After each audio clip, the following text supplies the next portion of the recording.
Book 1. Past, Present, Future. Past. Chapter 1.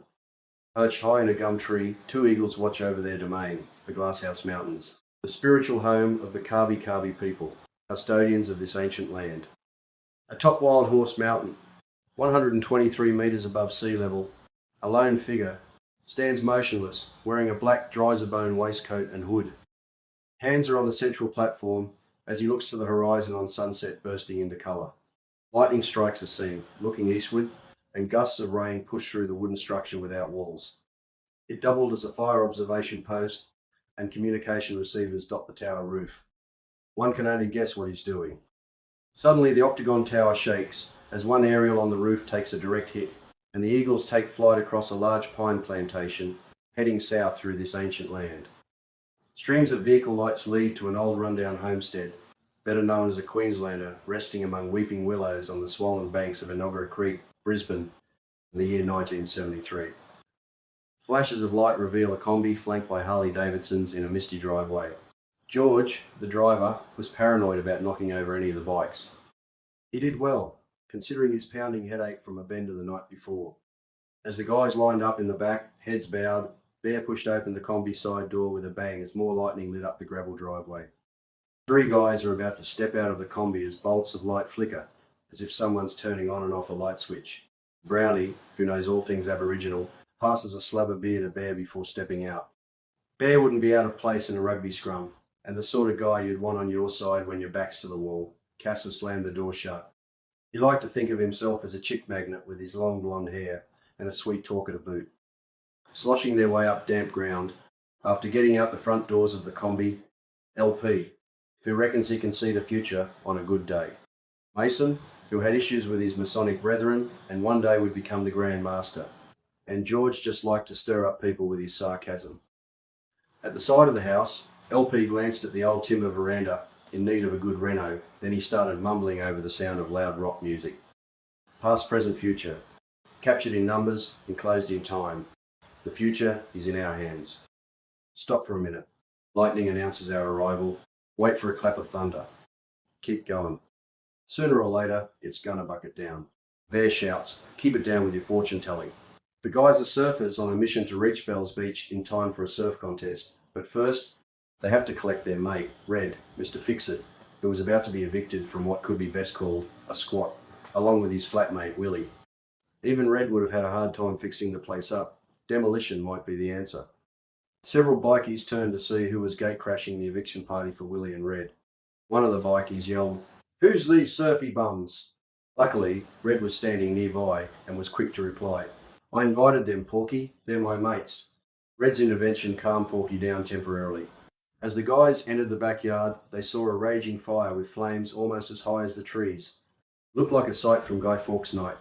They all felt a little on edge seeing so many bikies around the fire getting pissed, all arguing and talking loudly. Bear shouted over to Red in the crowd, "How long has this been going on?" "It started at 3 o'clock, Red replied, walking over to the group. "They've got a head start on us, so be careful. They're all pretty drunk." George, despite being short and stocky, was often a bit of a smartass. He struck up a conversation with Porky, who happened to be number 2 gang leader. Porky was a tall, large-framed bikie. When he walked, the parts of his body moved and swayed in different directions. He could have done with a crash diet. It didn't even look like his Harley could carry him. His long ginger hair and gingery white beard that touched his chest made him look like someone who had stepped out of an old Western movie. George looked up at him and asked, "Where did you get a name like Bad Meadows?" George's question was like a red rag to a bull. The anger in Porky's face could be seen by everyone. LP's mates looked at each other and thought the worst, and he feared it was not a good start to the night. Porky paused for a couple of seconds, wondering which one he should punch out first for questioning his club colours. Holding back his anger, he looked George in the eye and said, "Well, pal, the short answer is that the name we wanted was already registered. If you say Bad Meadows fast, it sounds like the name we wanted." George fired another question. "Well, what do you guys do for money?" Again, Porky paused, now clenching his fists and rocking back and forth. He gave the question some serious thought, reached down to the ground, and picked up a tallie of beer. Gulping it down, he burped and then said, "Read the colours on my back and don't ask any more stupid questions or I'll thump you." He turned around, his jacket red. Bad Meadows, building and design, ag security. Circled around the words were Bad Meadows Motorcycle Club. Porky added, we're in building design and agricultural security. That speaks for itself. Now do you understand what we do for money? Casa thought, whatever it means, it's not legal. George's thinking was similar. It's got to be a cover for illegal activity. Well, what do you think? Porky asked. George responded first. Sounds like a type of business we should get involved in. Casa nodded his head in agreement. Porky looked at George and Casa fiercely. There's only room in this town for one gang in the business, so think again. Now, I've got some business to attend to, so don't leave this fire till I get back, okay? Yeah, sure, we'll be here when you come back, George replies, then mumbled under his breath. Light travels faster than sound. That's why people like you appear bright until they open their mouth. Porky and his mate Nutter walked away from the fire to conduct a drug deal in front of the house with Conjay, a South African. They would be exchanging 25 pounds of pure hashish for 25 pounds of gold Krugerrand coins. Conjay and his South African mate were both dressed in black trousers, white shirts and dark sunglasses. They handed Porky a bag containing the gold coins. Porky stretched out his right hand and grabbed the bag. In his other hand, he held a block of hashish. He balanced both and declared, correct weight, done deal. Where do we put these coins for now? Porky asked Nutter. Nutter paused and looked around. Stick it in the back of the engine compartment of that combi. We'll get it later. If anything goes wrong, those surfy bums will wear it. Conjay walked back to his hearse with his offsider, opened the back hatch and pulled out a small coffin. He placed the block of hashish inside. What's the go with that coffin? Asked Nutter. Who would pull over a hearse or open a child's coffin in air transit? It's the perfect cover to smuggle drugs, diamonds and gold, replied Conjay. Nutter's cold black heart beat poison through his veins. He had no reaction or feeling about seeing a child's coffin, even knowing drugs often played a part in young people's loss of innocence and worse, an early grave for some. With the deal done, the South Africans got into the hearse and drove out of the driveway, turning left onto the main road. The guys around the fire realised they needed to get out of there. Bikies, full of booze and drugs, were descending into tribalism around the fire, and it was starting to get ugly. The fire was dying and needed more fuel. The old Queenslander had plenty of timber to fuel their bonfire as light rain continued to fall. The back stairs to the house were falling apart from many years of neglect. As he and Porky walked back to the party, Nutter ordered his brain-dead bikies to pull down the stairs and throw them on the fire. Nutter was the gang leader. Whatever he said would happen, obey his command, or pain would be inflicted on anyone who questioned his orders. Several bikies turned to his command immediately. Others soon joined in, ripping off the old weatherboards and fueling the fire higher and higher. Board by board, several crazed bikies ripped apart the old Queenslander. As the fire grew larger, Nutter took off his jacket to reveal his black, hairy arms, covered in tats. On one arm was a dragon-like serpent, and on the other, the names of his fallen comrades who had upheld the Bad Meadows Code of Honour, death before disloyalty. Meanwhile, the creek, only 4 yards away from the house, was rising quickly as the thunderstorm approached Brisbane. Within minutes, the floodwaters were only a couple of feet away from the combi. Casa pointed towards the creek and yelled, "Check that out." Casa's eyesight was pretty good at night, as though he had night vision without goggles. He had the whitest of white skin and shoulder-length blonde hair. He wasn't hard to spot in the dark. His mates were always making jokes about his skin colour and about him tripping over things, and reckoned he was blind as a bat because he was albino. What he was pointing to was a van floating down the swollen creek, which now looked like a raging river. The guys ran down the driveway. As they looked closely at the rear window panel, it looked like several people banging on the window, trying to get out. "They're trapped inside the van," said Casa, with panic in his voice. The guys looked on helplessly as the van, now in the centre of the fast-flowing creek, hit the bridge and went under. Hands were still banging on the rear window, but they didn't see the van resurface. "What do we do about that?" Mason asked. "No one could survive those floodwaters," said Bear. "I saw a public phone in the hallway back at the house. Red, ring the cops and tell them what's happened." Red ran back to the house, up the front stairs and down the hallway. He picked up the red payphone and dialed 000. While he was explaining to the police that a panel van had struck the Inobera Creek Bridge and disappeared under the floodwaters, Porky noticed him and yelled, "Hey, who are you calling?" "It better not be the cops, arsehole." Red dropped the phone, swung around and grabbed Porky in a headlock. He pushed his head through the timber wall and made sure he wasn't going anywhere fast. He unclipped Porky's belt buckle, dropping his Levi's to his ankles. Let's see how he explains that to his bikie mates, thought Red. The guys headed back to the combi. It was dark and hard to see as they walked over the muddy ground. They heard George yell, "Mason, help me, I can't walk. I've stepped in a rabbit hole and twisted my ankle." Mason turned to help George. He pulled his foot out of the hole, put his arm around his shoulder and helped him back to the combi. "I can't drive," said George. "LP, you drive," said Bear. "You know how to handle a combi. Hurry up, let's get out of here." George was still whining in the back of the van. "George, shut up," Bear said, turning to him, "or we'll leave you behind. There's nothing more we can do here. Let's get some pizzas from Romeo's and we'll be on our way to Bell's Beach for the surf contest." "Where's Brownie?" asked Mason. "Stuff him, he's always late." "Have a chat is probably still back with the bikies," said Bear. "We'll have to go back for him, but let's make it quick. We don't want to be here when the cops arrive. They'll be all over the place any minute." Mason ran back and spotted Brownie, beer in hand, talking crap with one of the bikies. "Come on, let's go, Brownie. The guys are waiting," Mason whispered. Brownie turned and started walking back to the combi with Mason, climbing in through the side door. LP accelerated down the driveway and turned right onto the main road as the police arrived. The guys in the combi speculated whether the cops were responding to Red's call about the van floating down the creek or answering a neighbour's noise complaint. They figured the cops would be more interested in how many bikies they could arrest than looking for a sunken panel van in a swollen creek. Back inside the house, Nutter found Porky still trying to get his head out of the wall.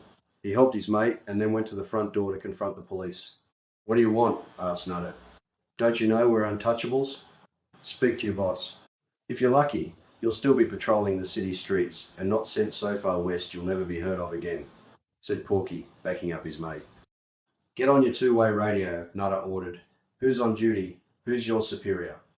"Sergeant Jack Herbertson," the constable answered. "Tell him who we are." The constable spoke on his radio. "Hey Sarge, we're out on a noise complaint and there's a mob of bikies here. They say they're called Bad Meadows Bikies. Do you know them?" The response came back through the radio. "Yeah, let them go. Tell them I want 50 red ones in a brown paper bag by Monday." The constable reluctantly passed on the message, adding, "You're free to go." Once Nutter and Porky had dealt with the coppers, their main concern was to catch up with the surfies and their gold in the combi. Chapter 2. The floodwaters had risen further and were flowing over the bridge. LP made a judgment call without taking advice from Mason, who was sitting in the passenger seat. With foresight, he visualised himself on the other side of the bridge. Without hesitation, he drove straight into floodwaters flowing across the bridge. The combi stalled and stopped halfway across. So much for foresight, he thought. "This ain't good," said LP. "Oh well, my mistake. I'll get us out of this mess." "Mason, get behind the wheel and press the winch release button, and I'll take it through to the other side." LP slowly walked through the flowing water. There was a gap of 20 feet where there was no guardrail. If he lost his footing, he'd be like the others who had disappeared under the bridge. Step by step, he slowly pushed through the rushing waters. "Hurry up," Bear yelled. "You've got company." The swollen creek had flushed out water rats the size of small beavers, and they were headed for LP. He glanced around and saw 6 rodents swimming towards him, teeth gnarling, ready for an evening meal. "Oh, shit," he yelled. "Do something." "Turn the floodlight on, George," said Bear, "before those rodents start chomping on LP's legs." "If I do that without the engine running, we'll have one dead battery. That floodlight has the brightness of 2 million candles." "Just do it now," Bear shouted. When George flicked the switch, the brightness was blinding, and the rodents turned and swam off. LP reached the other side of the bridge, secured the cable to a lamppost, and called out, "Mason, press the winch button." The guys had luck on their side with the auxiliary battery connected directly to the winch, or they would have been stuffed. Mason pressed the winch button, and the combi was slowly pulled through the flooded waters. Bear made his thoughts clear. "That was a close call. If you didn't make it, I was going to kill you." "That would be a bit difficult, as you would have been in the combi floating down the creek," LP replied, smiling for the first time that night. Laughter from the guys could have been heard streets away, but it covered their fear of what might have happened. Everyone except LP got back into the combi, glad to be out of the rain. Then, out of the darkness, a stranger climbed up the flooded embankment. He was drenched and wearing only his undies. "Holy shit, who are you?" Mason asked through the side window. "My name's Bill. I'm from Western Australia. I was sleeping in my panel van across the creek in the park, and I guess the floodwaters picked up the van. I still can't believe what happened, but at least I'm still alive. All I've got left is what I'm standing in, my jocks. Well, mate, we phoned the police. They are on the other side of the bridge. The water is subsiding. Head over now and see those coppers. They'll help. Was there anyone else with you? Nope, just me banging on the back window until I kicked it out, Bill replied. Bill started to walk across the bridge. As floodwaters receded a little, he finally made it to the police for help. LP hoped he wouldn't get mistaken for another drunken bikie. Otherwise, he'd be arrested for unlawful exposure, vagrancy, and not having a licence. And when they found out he was actually sleeping across the creek bank, they'd most likely book him for illegal camping as well. By now, LP was cold, saturated, and starting to get the shivers from his creek crossing. He dried off his lanky body and shoulder-length brown hair, and then changed into jeans and his favourite t-shirt, brightly coloured with an image of a wave breaking, and the words, "The bigger, the better." He climbed back into the driver's seat of George's red Kombi and turned the key to start the engine. He coughed and spluttered a couple of times before finally kicking over. Looking back out the driver's side mirror, he could see Bill in handcuffs being escorted over to one of the paddy wagons. With a street light at the end of the bridge, he saw one cop pull out his revolver, point it towards the back of Bill's head, and fire a shot. The other copper opened the back door to their temporary jail, and they both pushed Bill in, face down. LP thought, surely that copper didn't shoot him. What was a more credible scenario? The cop must have fired at those water rats. Using his foresight skills, LP figured the coppers must have seen the Westie dead or alive as a ticket to get back to the station early and get out of the rain, leaving their copper mates to deal with the Bad Meadows bikies. That was the Westie's welcome to Queensland. Beautiful one day, in the slammer the next. The guys left the unfolding drama behind them and headed to Romeo's Pizza Palace in downtown Brisbane, an area known as the Valley. It was the seedy underbelly of the city, but had not gained the notoriety of King's Cross in Sydney. By this time, all the guys had the munchies and were hanging out for a feed. LP parked the Kombi 100 yards up the road from Romeo's. They all got out except for Red, who said, "I'm staying with the Kombi. Just bring back a couple of slices of pizza and don't be too long." The reason Red didn't get out of the Kombi was that he'd cut his toes on some broken glass back at the party and he needed to bandage them to stop the bleeding. He didn't tell the guys how bad the cut was because he wanted to avoid wasting time going to a hospital. It would delay getting to Bells Beach. Romeo's was a great pizza place. Not just any pizza, great pizza. The best order was the Godfather's pizza. It was a true Italian-style pizza, just like the old country. At Romeo's, you did not make eye contact with anyone. It could be taken the wrong way. The Valley was controlled by mafia heavyweights. The nightclub next door was also under their control. Luckily, any time the guys had been in that part of town, they had never had any trouble. They ordered 3 pizzas and waited quietly. Next door, a group of drunken troublemakers were trying to get into Romeo's nightclub, but they were turned away. They apparently took it as an insult that they were refused entry by a faceless voice that came through the door's peephole. In revenge, several decided to take a leak on the closed door, and urine seeped under the doorway into the club. They had picked on the wrong people to piss on or piss off. The door opened, and there was an all-out brawl on the footpath. Not one troublemaker was left standing after the bouncers and patrons were done with them. "No one dishonours this place or our women," said one of the bouncers. He spat on them and turned to go back inside, slamming the door. The pizzas were ready by this time, and the main man of the restaurant, with a scar from ear to cheek, said, "Boys, don't look left or right, go straight to your car. Leave quickly." They all thought that sounded like good advice. Bear said, "Good idea, let's get out of here." Mason walked out with the pizza boxes in hand. He was a Leo Sayer lookalike, with his long black curly hair. He also had an ear for music, but sometimes what came out of his mouth would be better left unsaid. Mason made eye contact with Scarface and yelled, "You don't scare me!" The guys realised they were in trouble and bolted out with the pizzas, avoiding the bodies that lay bleeding across the footpath outside the nightclub. "Mason, you dickhead, you should have kept your mouth shut," said Bear. "Can't help myself sometimes," he replied, while running with the pizzas. Bear had a better understanding of why Mason behaved the way he did. He was raised in a Masonic home. They sprinted to the Kombi. The gangsters were right behind, wanting to inflict some damage to them. Bear yelled, "Red, move over a bit. LP, get the Kombi rolling." LP jumped in and tried to start the engine. "Start pushing. The battery's flat again." "Try auxiliary." "No go, it's flat too." Bear, Casa and Brownie started pushing the Kombi. and George, a slow fourth, was still hobbling along, trying to catch up. The mob was gaining on them. The combi finally started. Bear, Casa, and Brownie ran up to the side door, pulled it open, and jumped in. "Where's George?" shouted LP. Mason, who had jumped in the front seat juggling the pizzas, said, "He's still coming." LP did a sharp U-turn. Bear reached out, grabbed George by the hand, and pulled him in the side door. LP did another sharp U-turn and left the gangsters in the distance. With a sigh of relief, Bear said, "Just as well we didn't try to get into that nightclub. I don't think they'd like long-haired surfies either."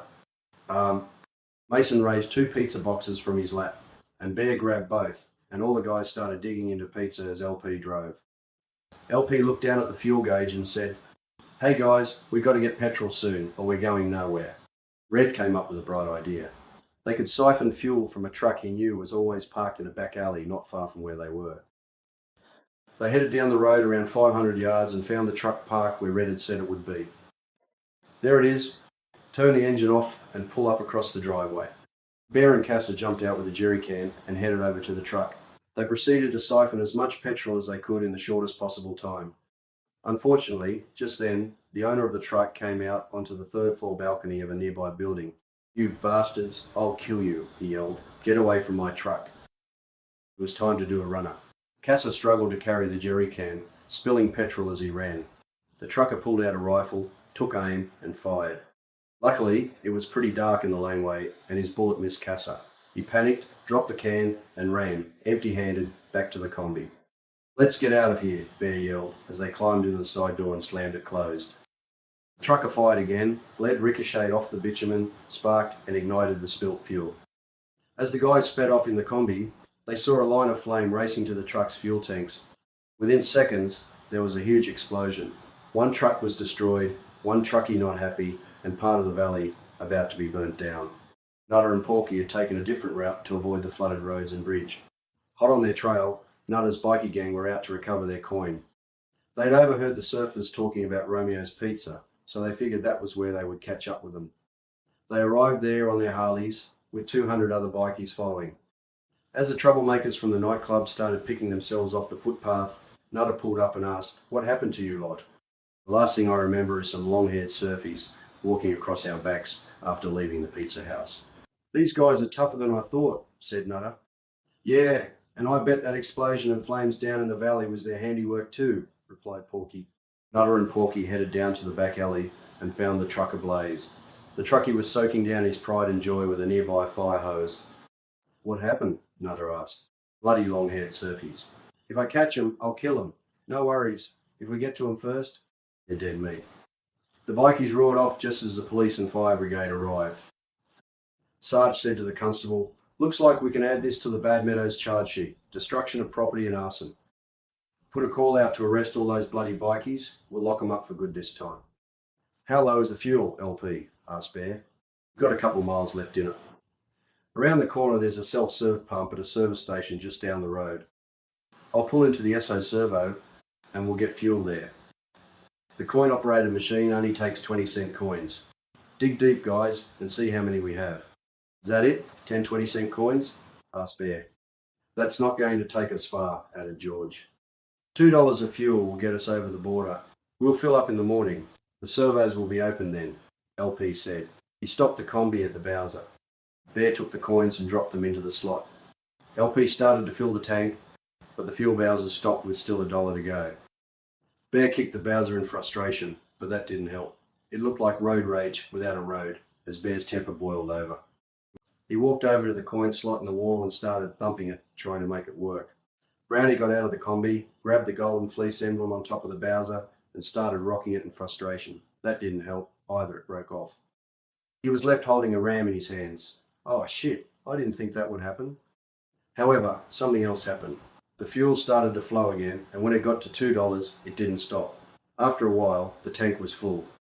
"Don't stop now. Fill the long-range fuel tank too," said George.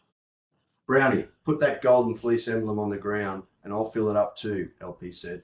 "We can use it as a plastic jerry can." LP filled the golden fleece, which looked like a small hollow merino ram. He put the hose back and the self-service Bowser stopped. "You'll need a bung for that thing or it's not riding in the back with us," said Bear. "No worries." Grab that footy sock and shove it in the opening. That's it. There will be no fuel coming out now. Strap it on top of the combi at the back of the surfboards and we'll use it down the track. Chapter 3. As LP clicked over the combi and pulled out from a well-lit driveway, he glanced back in the mirror and spotted the bikers again. How's these guys? They don't give up. I bet they think we call the coppers on them, LP said as he wondered how to lose them. I reckon it might be more than that, replied Red. Let's not wait around to find out. I know a shortcut and they won't see us for dust, LP said with confidence. He'd snapped out of his depressive state of mind and had to find a solution to rid them of trouble following. What are you doing? This is a dead-end street, Bear called out. Looking back, the guys saw the bikies following in the distance. LP turned off the bitumen and headed for the gutter. This wasn't really a shortcut, but he had a plan. Hang on, guys, LP yelled as he hit gravel, sending George's combi fishtailing out of control, just missing some gum trees and heading towards a football field. Bear screamed, "You're going to kill us all." LP took no notice, even though it looked like he was going to run down a team of football players.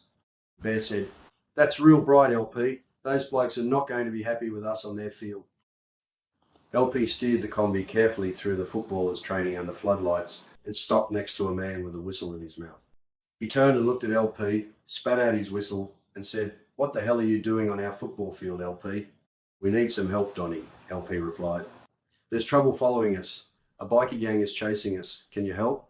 "Yeah, sure, why not," said Donny. "The guys could use some extra physical contact to blood them for next week's game. They get sick of running their bodies into these timber rugby scrum rams. You guys piss off now and we'll sort them out." LP put his foot to the floor and sped off through the low fog. Donny yelled to his football mates, "Push the scrum rams together and stand in front of them." It wasn't long before the bikies followed onto the field. The roar of 200 bikies was almost deafening. "Stand your ground, don't move yet," commanded Donny. Nutter and his biker mates had one intention, going straight through the footballers.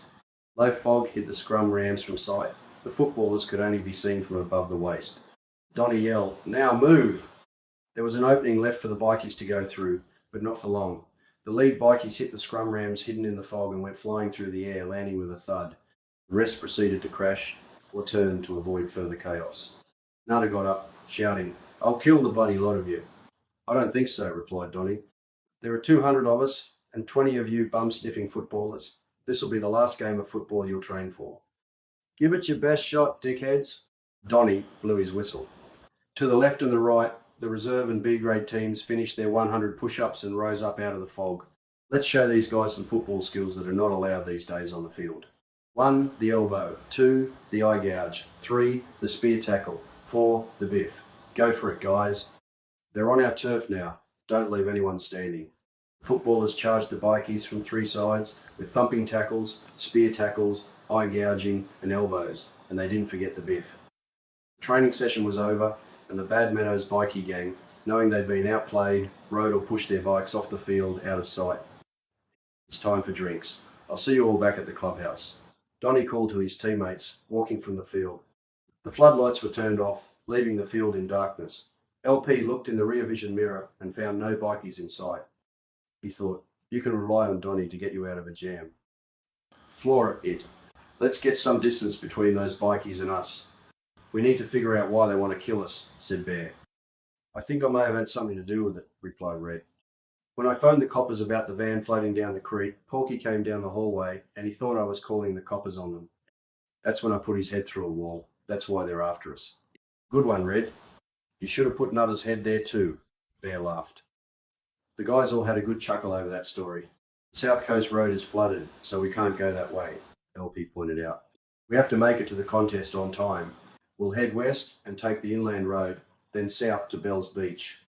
"Speed bump up ahead. Slow down," yelled Bear. "Hang on," LP said, and then he sped up. "If they wanted me to slow down, the sign should read, 'Slow bump. Bump, bump.' Are you happy now?" asked Bear. "Not quite. There's a roundabout coming up ahead. Look out! Everyone lean to the right." "LP, don't get stuck on the roundabout again. It's not funny." "Well, just tell me which exit to take, and no problem." Now, turn left." LP kept going around, with a crazy grin on his face. "Oops, missed it. Hang on, we'll go around again." I can understand why they call you LP. You're like a broken record that just goes around and around. Now listen carefully, or I'll jump over there and drive myself. Bear snarled. The direction sunk in, and this time LP turned left and exited to the Western Freeway. The guys settled in for the long drive to Bells Beach. The drive would take 3 days if they managed to avoid the flooded creeks and rivers along the coast road. Once they crossed the mountain range, it would be as dry as a bone. That part of the country was still in drought. Eventually, they came to the border crossing. Floodlights lit up the area, so bright you'd almost need sunglasses. Armed guards stood next to barbed wire barricades. Then, a large spotlight was pointed at the combi, and the guys in the back woke up, wanting to know what was happening. Calm down, LP said. Border security. They're going to search the van. Get rid of that weed in the back, quick smart. Casa quickly shoved a handful of grass into the shoebox with Wall, their pet cane toad. Don't eat the grass, or you'll be one stone toad, he warned Wall.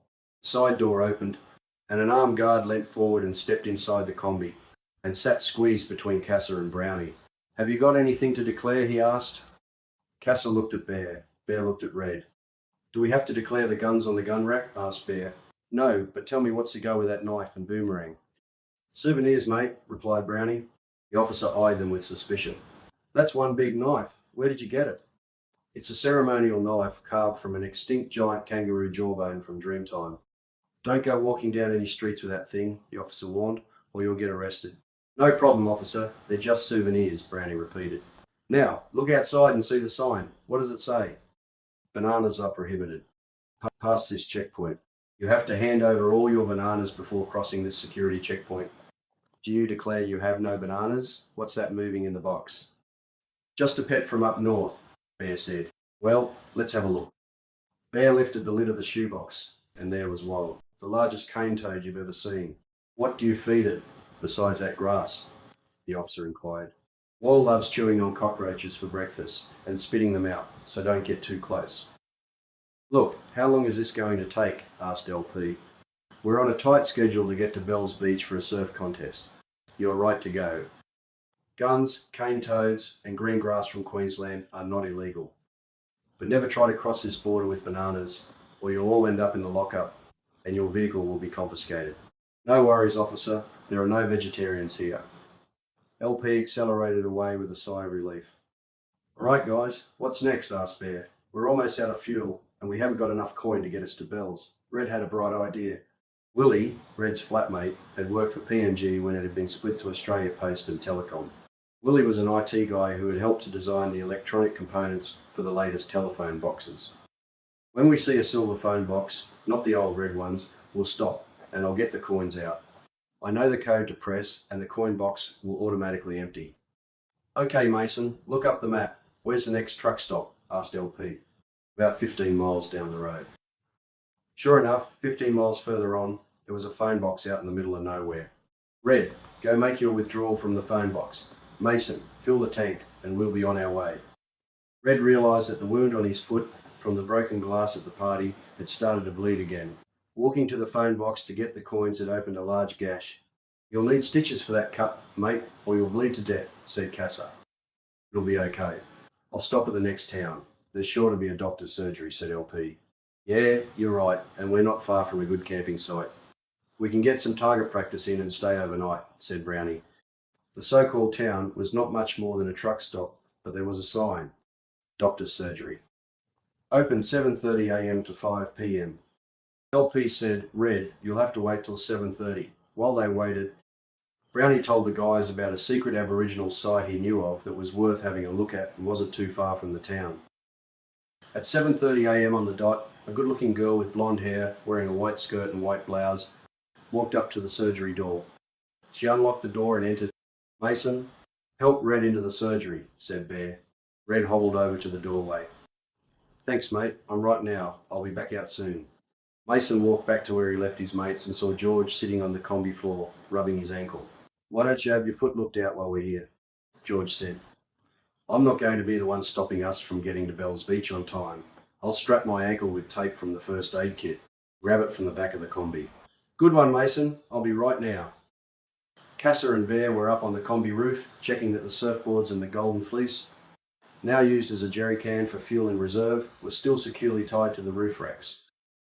Red was inside the surgery, chatting up the young doctor's assistant. Even though he felt throbbing pain from his wound, his instant attraction to the girl dissolved any thoughts of the stitches he needed. He put on a French accent and poured on the charm. When that happened, women melted into his arms. The girl directed him over to a chair and made him comfortable.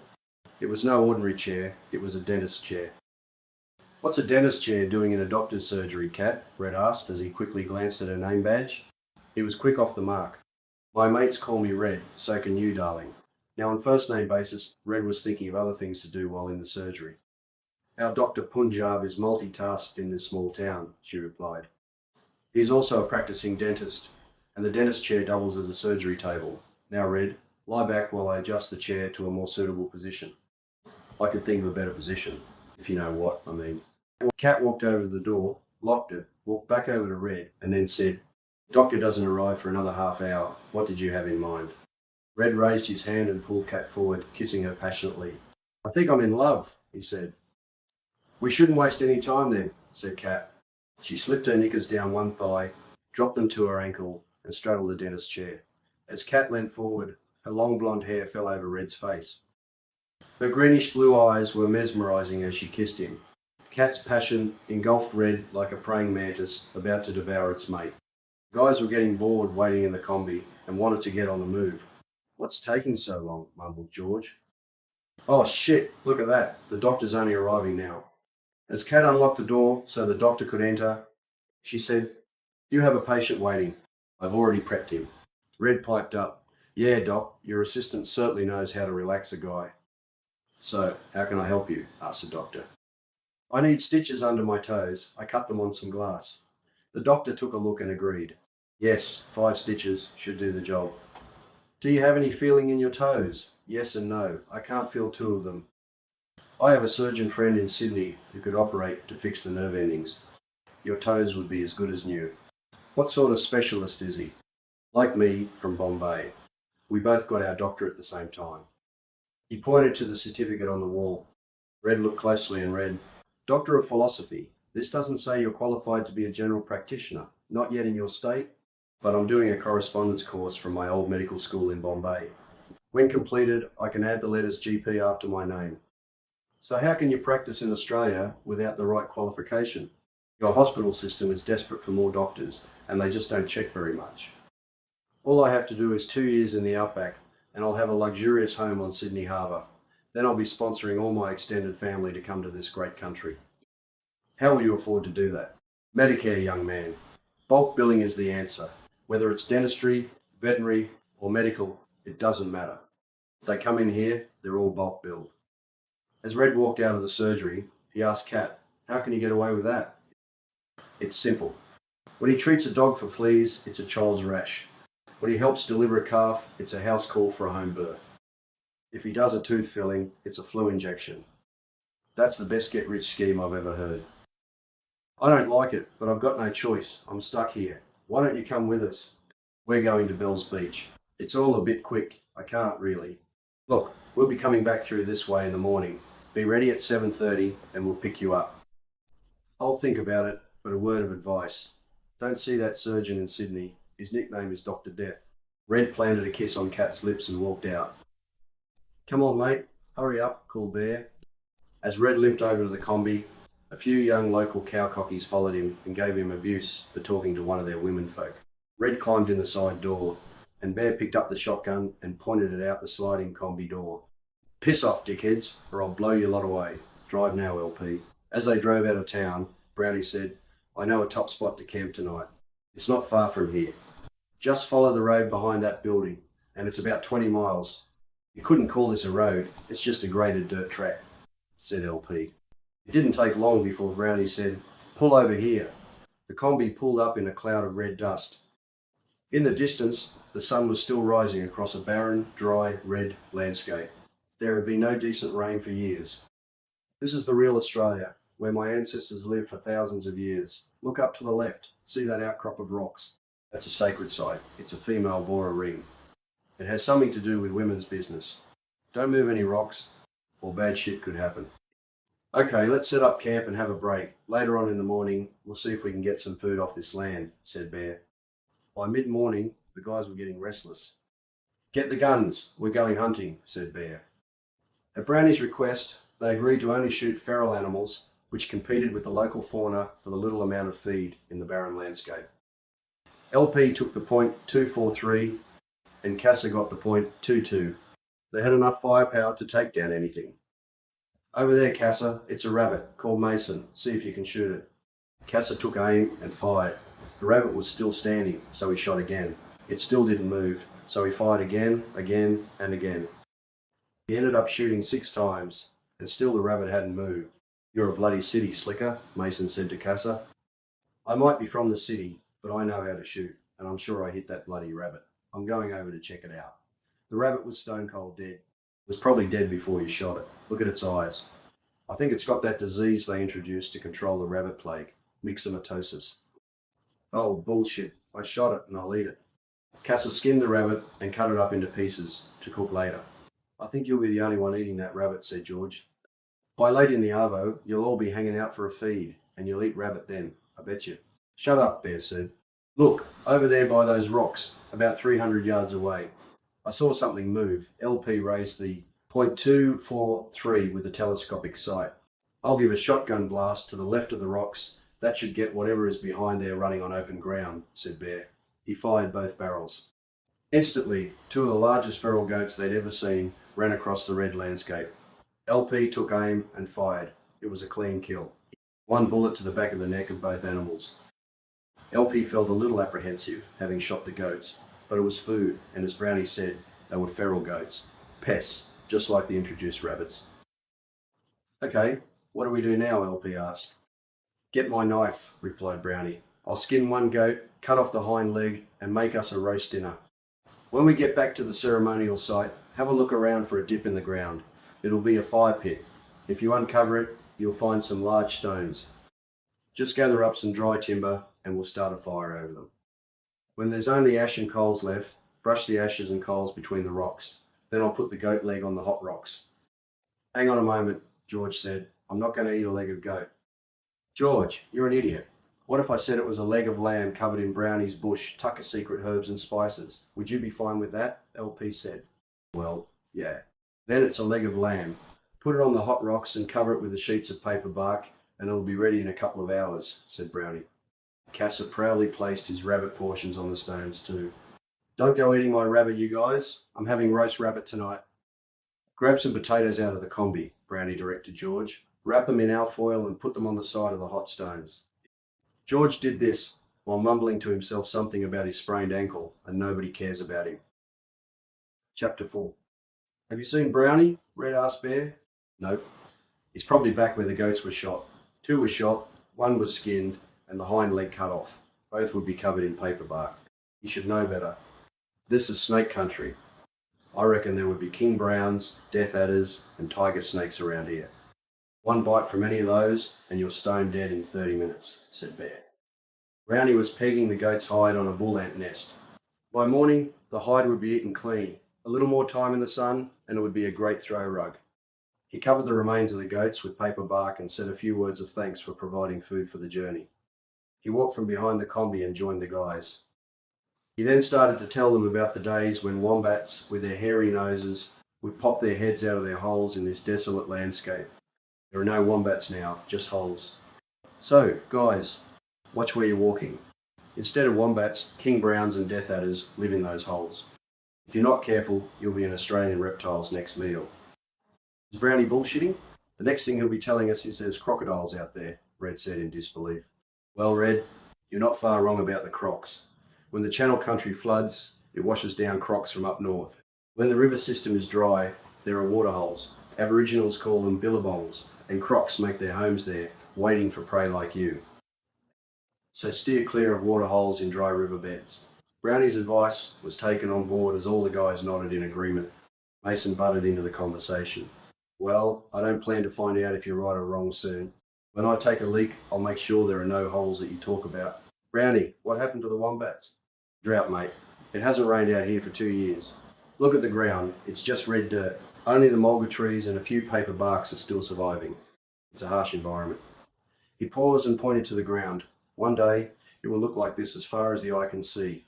Red scratched his head, wondering what he was on about, while Mason kicked a dead rotted branch out of his way. Red said, "Looks like all I see is red dirt." "No, look down again at that green grass shoot," Brownie said. "That's what you're on about, the Mitchell grass," said Mason. "When the drought breaks, the dormant roots deepen the race. Ground will shoot up long blades of grass and transform this landscape from a sea of red to an ocean of green," Brownie explained with a concerned look on his face. Brownie was interrupted by a smart-ass comment from Casa. "Did you run into any ancestors when you were out there at the bull ant's nest?"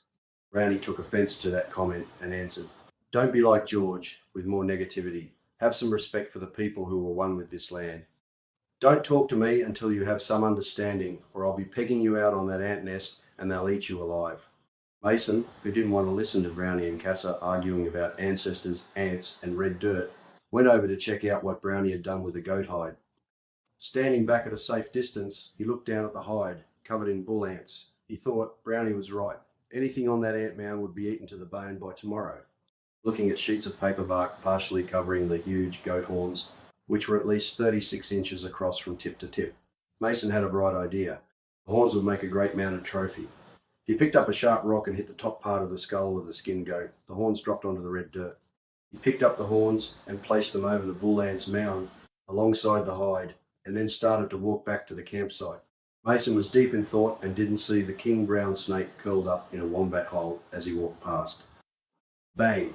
One strike to his left leg, and pain like broken glass rushed through his veins, seeming about to tear his heart apart. Mason yelled, "Help! I've been bitten by a bloody snake." Mason was already becoming delusional as he crawled away from the snake, which had slithered away into its hole. Bear arrived first. "Don't move," he shouted. He ripped his sleeve off his shirt and quickly tied it around Mason's thigh. Mason was scared shitless. His heart was thumping, he was sweating, and he had the shakes. Brownie arrived next. "That won't work," he said. "He'll lose his leg if you cut off his blood circulation. He'll be dead in 20 minutes. "That's what I was taught at boarding school, so it has to be right," Bear argued. "Our old professor told me that if you ever get bitten by a snake, wrap the whole leg firmly to restrict movement and blood flow, but don't cut if off completely," said Casa. "Do you want to stake his life on the professor's radical ideas, or listen to me?" Bear asked. "What he needs is a GP," LP said. "No, they're a waste of time," said Red.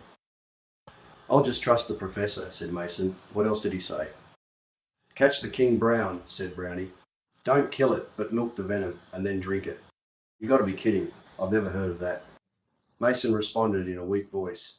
"Well, you've got 20 minutes to decide, or we'll be strapping your body to the roof racks all the way to Bell's Beach," said Bear. "Okay, do it," Mason said as he closed his eyes. Brownie went back to the combi and pulled out a 6-foot length of PVC conduit. He slipped a length of string down the hollow tube, tied a slip knot at the end, and headed over to the wombat hole. He prodded the snake, but it struck out and slithered along the red dirt. Brownie chased after it. He placed the PVC tube and slip knot ahead of the snake and looped it around the head, pulling it tight. He caught it alive. "Red, grab that jar," yelled Brownie. "Get some cling wrap and cover it." Brownie grabbed the snake at the back of the head, and Red milked the snake's venom as it bit down on the jar. "Okay, quickly mix it with a little water, and let's cross our fingers that the professor was right," said Brownie. Red said to Mason, "Open your eyes. Can you hear me, Mason? There's not much time left. Take this and hope our old mate, the professor, is right." Mason looked up, nodded his head, and whispered, "If anyone knows what to do, it's him.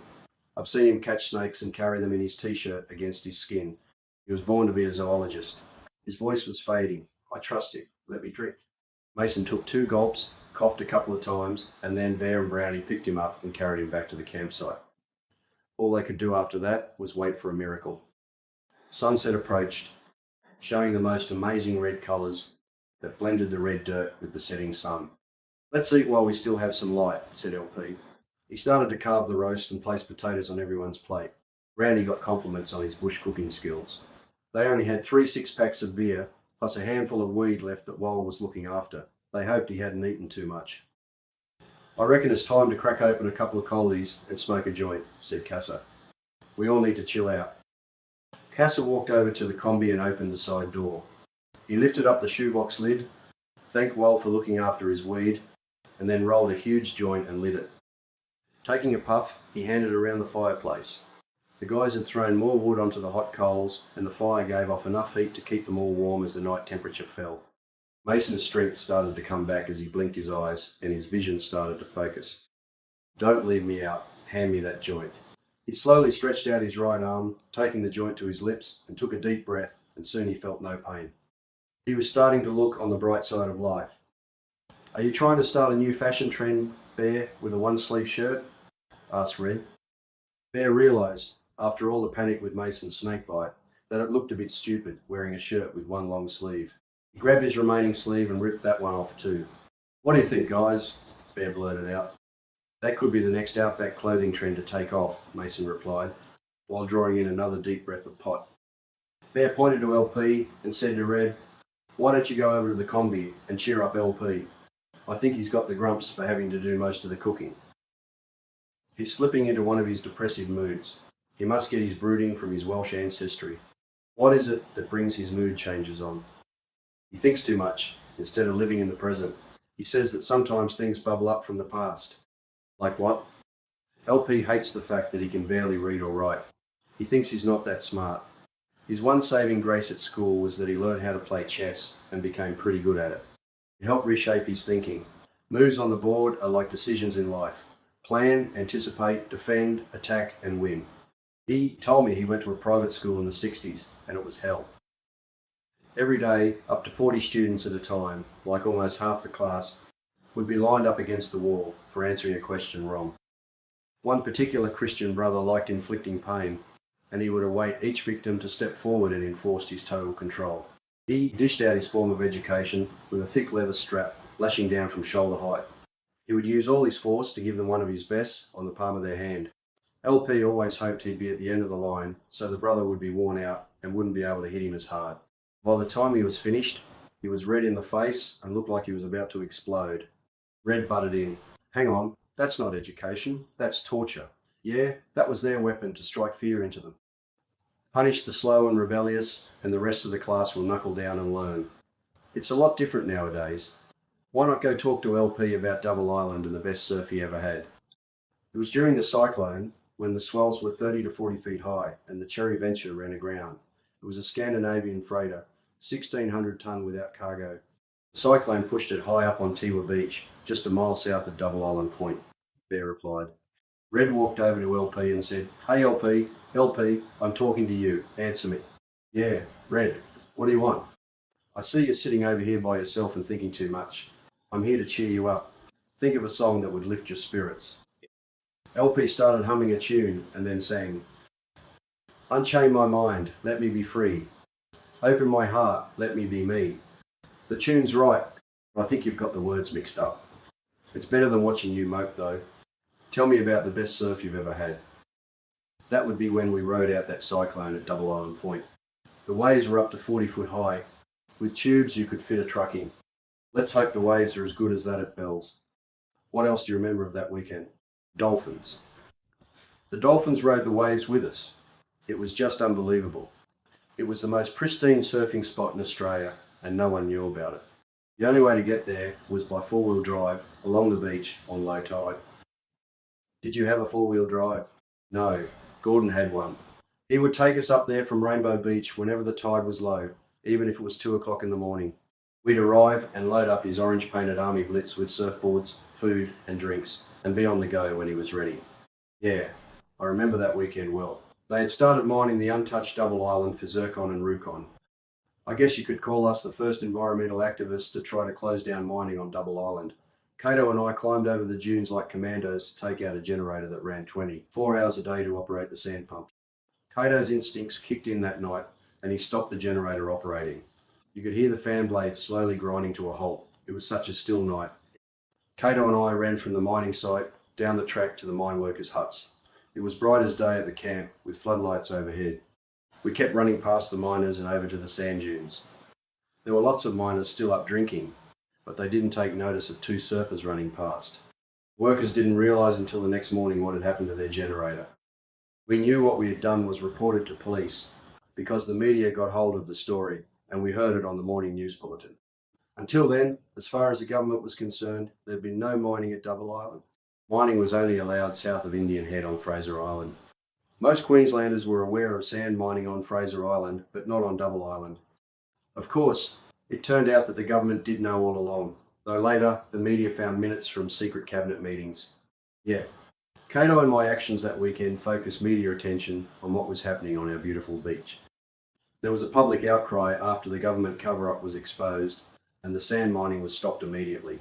Later, there was a blockade on the Noosa River to stop a new generator being transported 30 miles up the beach. That had even more of an impact. Without the new generator, the mining was totally finished. Hang on to those thoughts, mate, and have a bit of a rest, said Red. We've got a big day ahead of us tomorrow. The rest of the guys were sitting around the campfire. Casa said, "You know, Brownie, you're full of shit. There's no dream time. Your ancestors were just hunters and gatherers who lived off the land. They didn't progress until Europeans came along." With the ancient sound of a didgeridoo echoing through his mind, Brownie took offence at Cass's remarks. He stood up and said, 40,000 years ago, your Euro ancestors were still living in caves and gluing their Stone Age tools together, thinking about creating the wheel. By then, my brothers from Dreamtime already understood the aerodynamics of flight. They took a tree branch and reshaped it, not only to fly, but to return to my brothers who launched it into the air. Sure, but your ancestors were tribal for tens of thousands of years. So with that know-how, back in Dreamtime, why didn't your people progress like other civilizations? It's like the crocodile.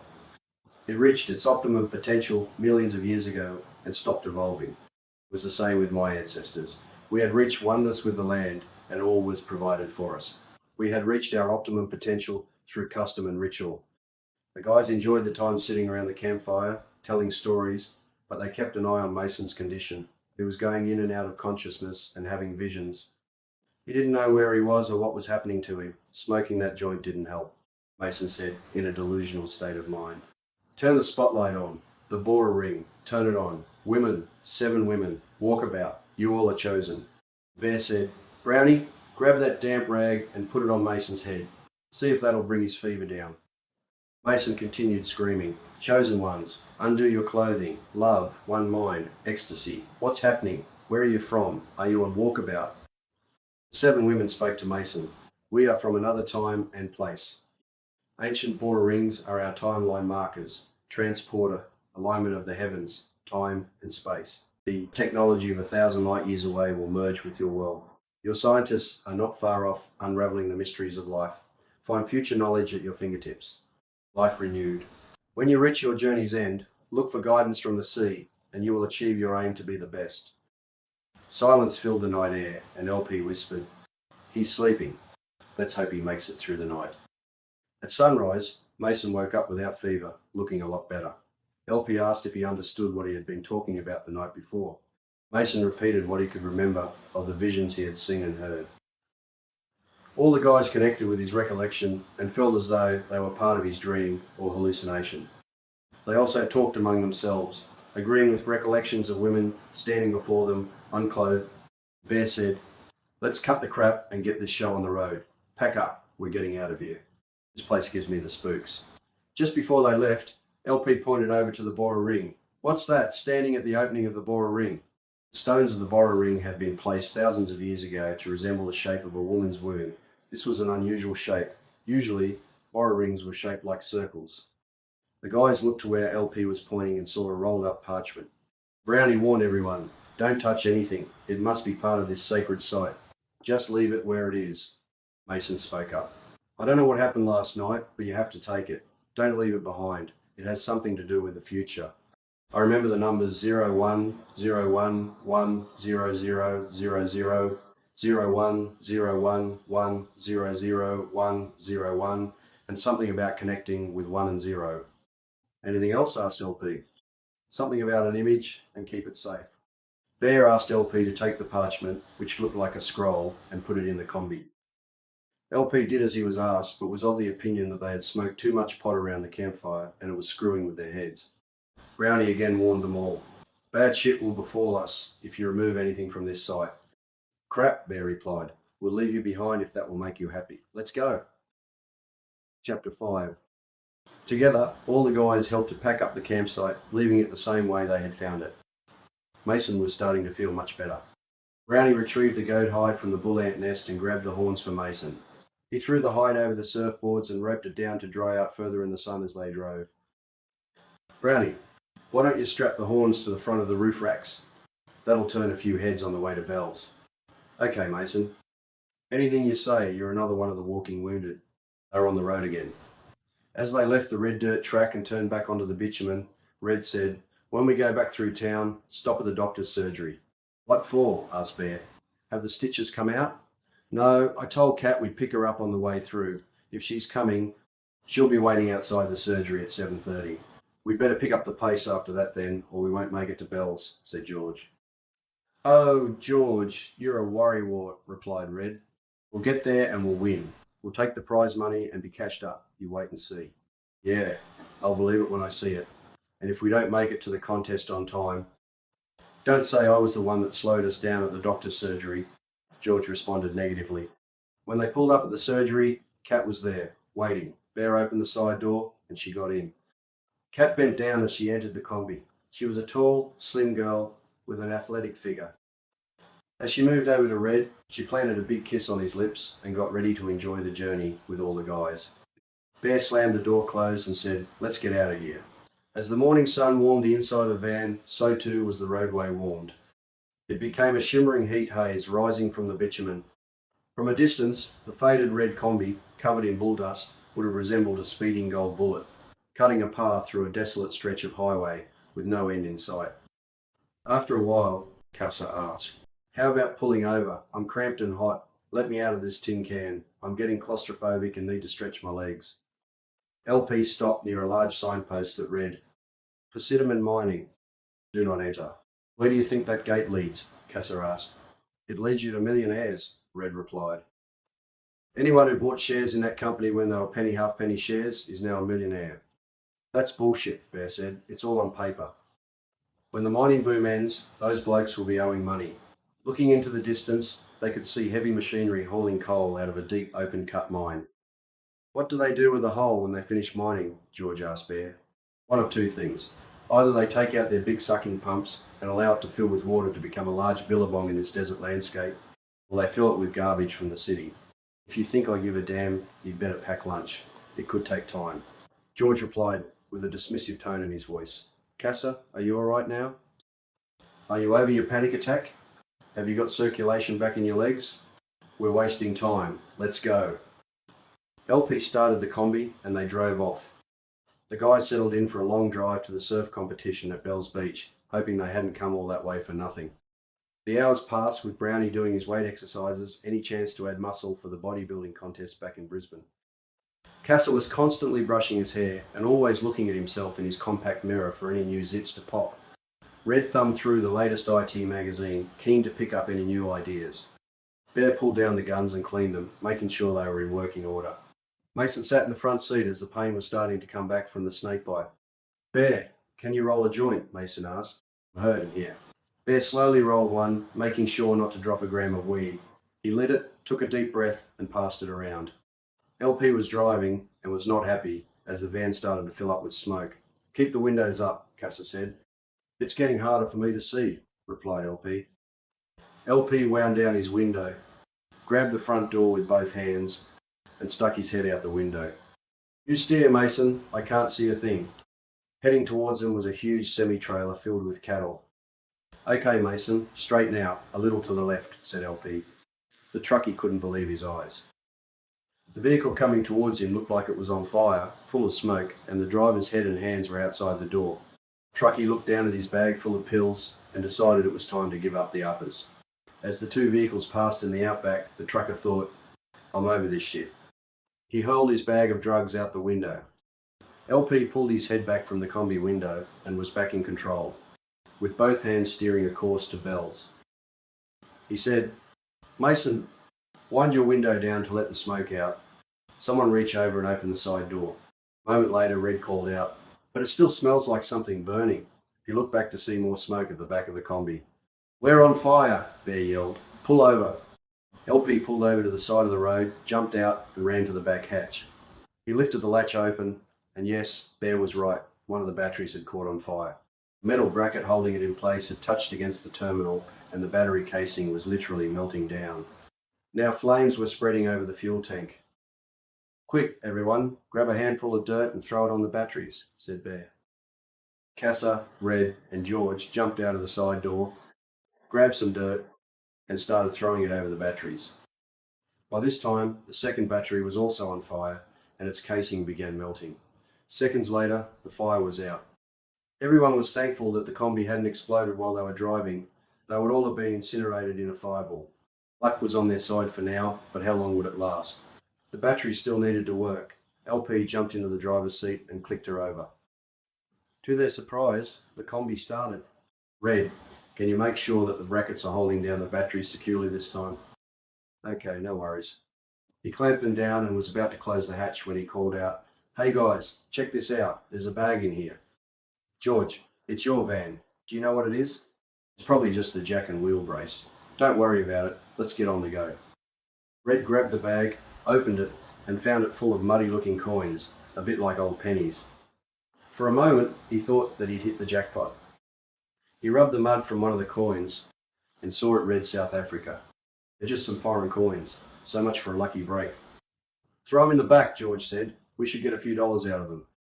We could sell them at a flea market as old coins, or make them into medallions. Mason, that's your job. When we stop next, there's a can of silver spray paint rolling around in the back of the combi. Clean them up, paint them, and we'll make some money from them. Brownie, what are you doing? Asked Bear. What does it look like? I'm having a shave. Can you do that somewhere else? We don't want to see you lathering up and shaving your legs. Go around beside the combi, not in front of us. Brownie heeded Bear's advice and walked out of sight. A few minutes later, he came back and asked, Who wants to wax my back? I've got to be hairless for the bodybuilding contest next week. You on your own with that one, Brownie? Cat said, I'll do it. Where's the wax and cloth strips? Brownie handed the cloths and the jar to Cat and then took off his tank top. How long did it take to get muscles like that? 12 months of solid workout at my gym. Do you think I've got what it takes to win a muscle building contest? It all looks good to me. Now turn around and lean up against the combi. This is going to hurt. Are you going to cry like a baby or grin and bear it? Funny. Haha, just do it. A few minutes later, there were some grunts and groans of pain as Cat ripped strips of hair off Brownie's back. Bear said, I hope you're not having a Brazilian over there. Just keep your boxer shorts on, otherwise we're leaving you behind. Cat, would you rub suntan oil onto my back? It'll reduce the redness, Brownie said. Cat gently rubbed the oil over Brownie's now hairless, smooth back, using slow, circular strokes. Red noticed what was happening and started to get jealous. He walked over to them. You've oiled him up enough. How about my back and shoulders now? Cat turned, smiled, and said, Don't get jealous, Red. I'm with you. They walked back to the combi to declare their love for each other.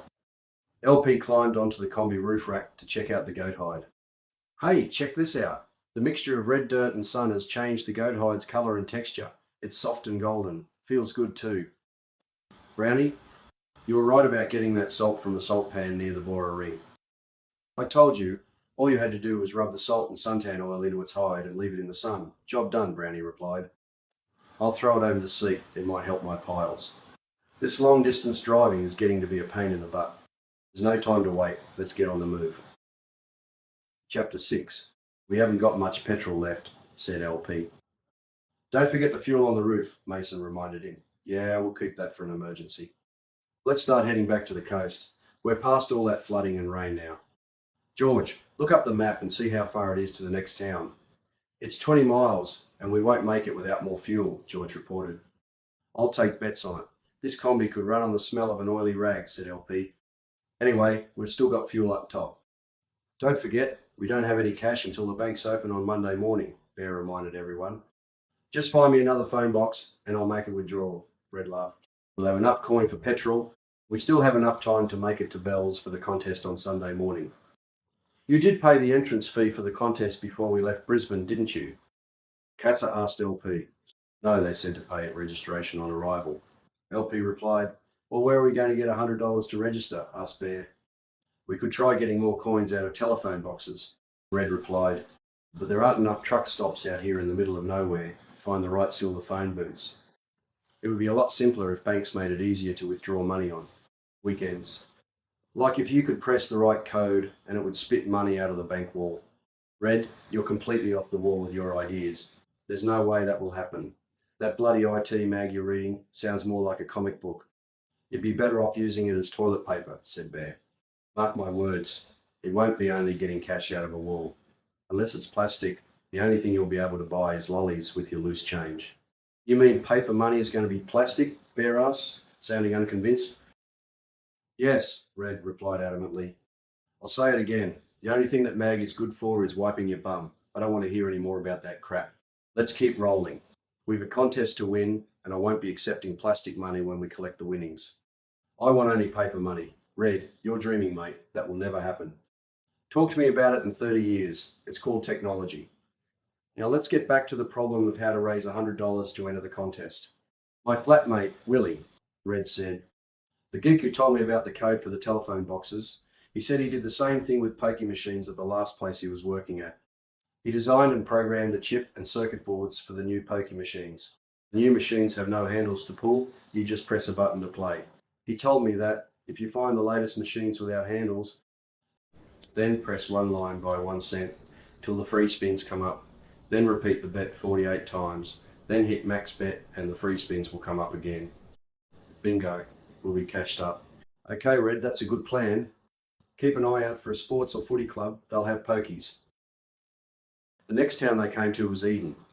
There was a footy club with pokies across the road from the surf beach and camping area. Bear and Brownie decided to go surfing. I'm going nowhere, said George. My sprained ankle is still swollen. I still feel pretty weak from that bloody King Brown, said Mason. But I'll go with you, LP, and have a go at those pokies. Let's see if your geeky mate was right.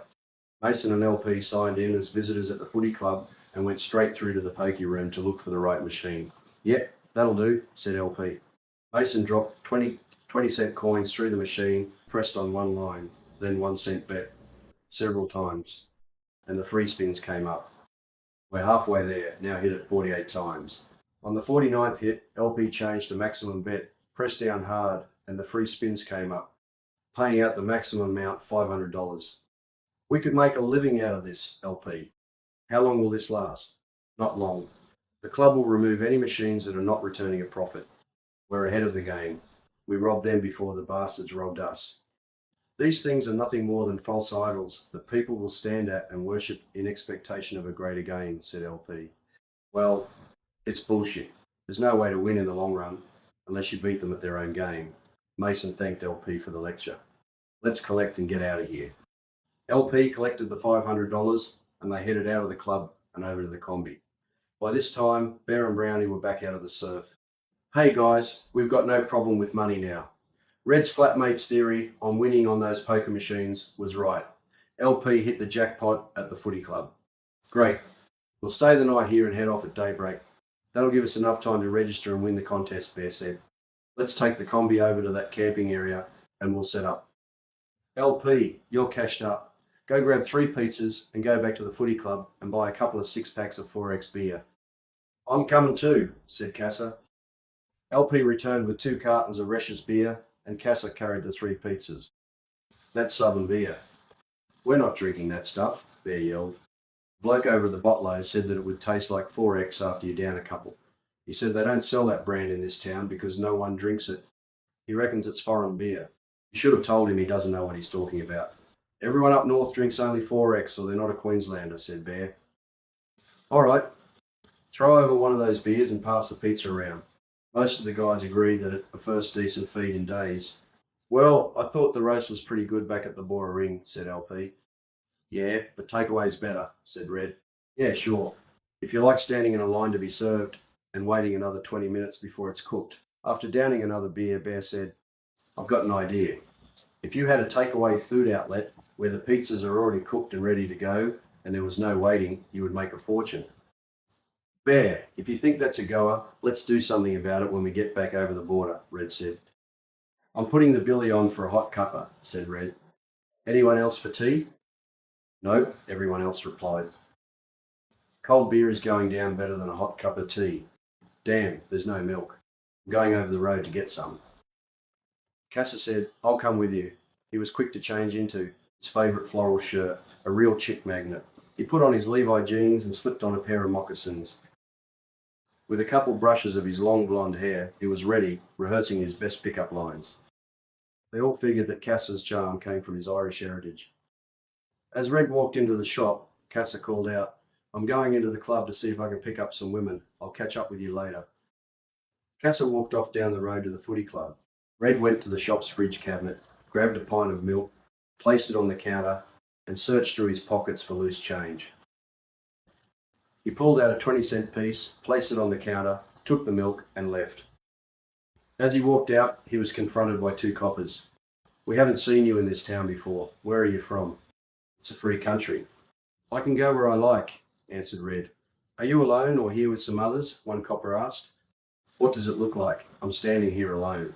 "It's pretty obvious," was Red's reply. "So you're a bit of a smart ass too," said the other. He had sergeant stripes on his uniform. "Show us some ID." "I don't have to. This ain't a communist country," Red fired back. "Do you have any money on you?" the sergeant asked. "Why, do you want to roll me?" was not the best answer from Red. "You're under arrest," said the sergeant. The coppers nabbed Red, and milk splashed over their uniforms as glass shattered on the pavement while they tried to handcuff him. One officer said to the other, "This guy will be a nice little earner for the magistrate on Monday. Assault with a broken bottle, resisting arrest, and vagrancy. Walk him over to the station and lock him up." As the officer walked Red to the station with his hands handcuffed behind his back, Bear said, "Bugger, check that out. The coppers have got Red." "What are we going to do?" George asked. "Well, for a start, I'll go get another bottle of milk and we'll have a cuppa. Then we'll figure out what to do." As he sipped on his cuppa, George asked Bear, "How come everyone knows you as Bear?" "George, you almost got your head knocked off back at Red's place for asking stupid questions, so don't go there. It's a long story." "Come on, tell me. I want to know how you got the nickname Bear," George insisted. "Okay, listen and learn. My grandfather's family escaped Russia during the Bolshevik Revolution in 1917. They got on a train in Moscow and travelled through Siberia all the way to Vladivostok. There, they managed to catch a steamer going to India. After that, my grandfather joined the Indian Army. He couldn't join the British Army because he wasn't a citizen of Britain. His son, my father, joined the Indian Navy when he was old enough and rose to commander of the Indian fleet. The ships he commanded during World War II were both sunk. After the war, he migrated to Australia. That's why I'm here today. The question you asked, why am I called Bear? I'm nicknamed Bear after the Russian bear Stalin. I'd rather be called Bear than Stalin, thank you. After all had finished their hot tea, Bear decided that the best thing to do was to go surfing again. They hoped, while out surfing, they could come up with some ideas to get Red out of jail before they left for Bells in the morning. Bear and Brownie changed into wetsuits, picked up their surfboards, and walked from the campsite over the dunes and down to a perfect reef break. They paddled across a deep ocean gutter. Fishermen with lines cast out made it an obstacle course to reach the surf break. Within 30 seconds, they were waiting for their first waves to come barreling in. Bear and Brownie rode their last waves right into the beach. The sun was setting behind the mountains in the distance as the guys walked up the beach to the camping area. They helped each other unzip their wetsuits from the back, toweled off, and changed into some dry boardies. "Did anyone come up with a plan to get Red out of jail?" asked Brownie. George answered, "I've got an idea. You know when we were all around the campfire at Red's place? Well, those idiot bikies were passing around their latest toy. It's a silencer for a .22 rifle. And guess what?" George walked over to the combi, searched through his backpack, and pulled out what looked like a small metal tube. He said, "I've got the silencer. Those bikies were too drunk to notice me slipping it into my pocket." "I like your thinking," said Bear. "We take out those street lights, use the winch to pull out the jail bars, and we're all out of here first up in the morning." George said, "I think we need a little more planning than that." "Yeah, but it's a start. We can work out the rest later." That night, the guys discussed in detail how they would break Red out of jail. "Set your watches for 4 a.m, said Bear. They all settled into their sleeping bags to get some shut-eye. A tarp stretched from the combi roof and pegged to the ground gave shelter from the morning dew. As Red lay on the bunk in his cell, Johnny Cash's immortalised words echoed through his head. "I hear the train a comin', it's rolling round the bend." The Bad Meadows bikie gang had taken a punt that the surfies would turn up at the surf break in Eden. Rather than ride into town and attract attention, they stopped at a rest stop just out of town. There was a large, weathered building across from where they were standing. Nutter ordered, "Tiny, go over and see if the door of that hall is locked." Tiny walked up a couple of stairs, ducked to go into the large balcony overhang, raised his foot and kicked the door in. He yelled, "It's open, no one's here. Come on over." Nutter and the rest of the bikies kick-started their bikes in a thunderous roar and rode over to the building. "Tiny and Jimbo," Nutter said, "go into town and look around the beaches for those idiot surfers. When you find them, come back and we'll all go sort them out and get our bloody coins back." Jimbo and Tiny rode out onto the main highway, leaving their bikie mates at the building. They rode into town and checked out all the beaches, but found no sign of the combi or the surfers. As Casa walked from the footy club with a blonde under each arm, heading back to the campsite, one bikie said to the other, "Well, look over there. Ain't that one of those surfies?" "Yep, let's get him and take him back to Nutter and Porky," Tiny said. "We're supposed to find all of them and the combi, not just one," replied Jimbo. "Just get him and we'll make him talk," was Tiny's answer. Jimbo and Tiny pulled up and jumped off their bikes, and Tiny tapped Casa on the shoulder. "We've been looking for you," said Tiny. "I don't know who you are," Casa replied. "We know who you are. Get on the back of my mate's bike. You're coming with us." "If I say no, what are you going to do about it?" replied Casa in a defiant voice. "Well, pretty boy, you won't be so attractive after we finish with you," Tiny said as he pushed the girls aside. "Well, that's a reasonable request. Just leave the girls alone and I'll come with you guys." Casa climbed onto Jimbo's bike, turned to the two blondes and said, "I'll see you back at the footy club." With those last words, the bikies rode out of town with Casa. 10 minutes later, they arrived back at the hall.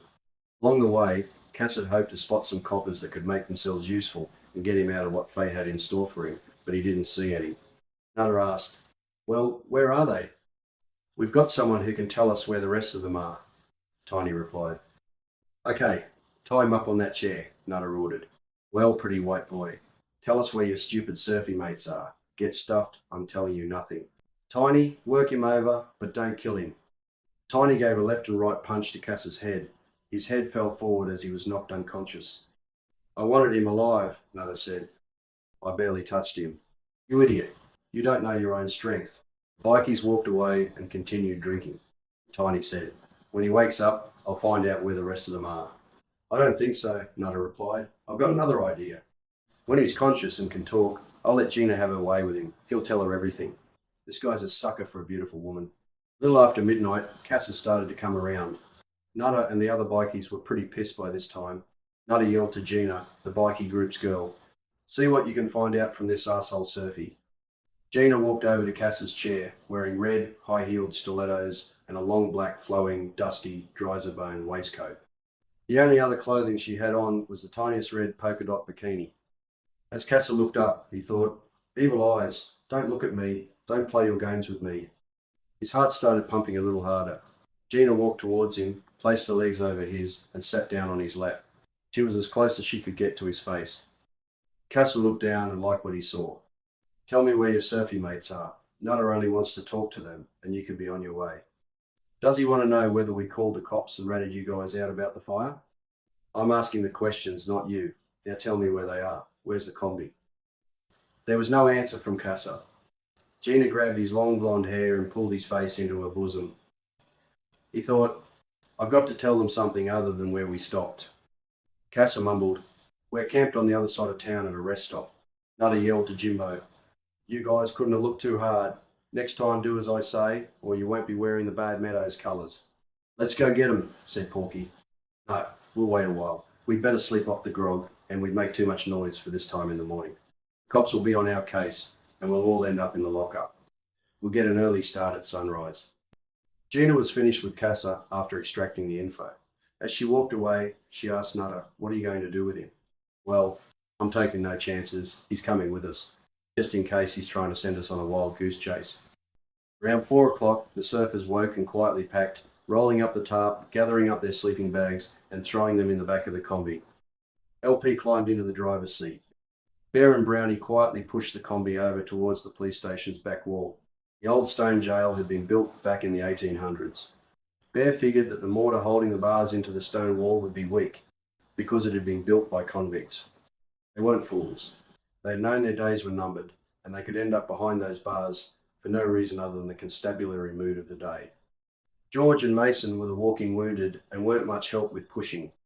Bear and Brownie pushed the combi up against a large gum tree, the bumper bar wedged tightly against it. George pulled out the .22 rifle, attached the silencer, and handed it to Bear. Bear rested the rifle on the back of the combi, took aim, and fired. Pop, pop, pop. 3 streetlights were taken out without raising any suspicion from anyone in the camping ground. LP, run over and attach the winch to the jail bars, Bear whispered. LP signalled the all okay by raising his hand. He stood back from the stone wall as Bear started the winch. Seconds later, the bars popped out, taking half the stone wall with them. Red walked casually out through the rubble and dust, as if he were taking a walk in the park. Get over here, there's no time to waste. Let's go, Bear yelled, breaking the morning quiet, along with the old stone wall crashing down. Kat ran over to Red and gave him a hug. Don't ever leave me like that again, she said, as she helped him into the combi. I'll need to redress your wound, or it'll get infected. That bandage isn't red from blood, it's red from dirt, Red replied. Where have you been walking then? Kat asked. I don't want to talk about what happened back at the Bora Ring before picking you up. I'll tell you later. Just redress my toes as soon as we get out of here and see if they're still attached to my foot, said Red. George piped up. I'm next. Kat, can you look at my ankle? It's still swollen and bruised. Shut up, George. We haven't got time to look after you right now. Kat can look at your ankle when she's finished redressing my toes, said Red. Well, she won't be able to help you because I've got the key to the first aid kit, George replied. Bear butted into the argument. Everyone in the combi now. Brownie, do a head count. Are we missing anyone? Damn, we're missing Casa. He didn't come back last night. He must be in bed with some bird, Brownie replied. That's bloody great, George said. We haven't got time to look for him. We'll have to leave him behind. As LP drove away from the police station, he looked in the rear vision mirror and saw Casa running towards the combi. He was being chased by 6 bikies. LP yelled, I've spotted Casa. We can't leave town without him. LP slammed on the brakes. Driving in reverse, he saw Casa fall to the roadway. Bikies surrounded him and started kicking him on the ground.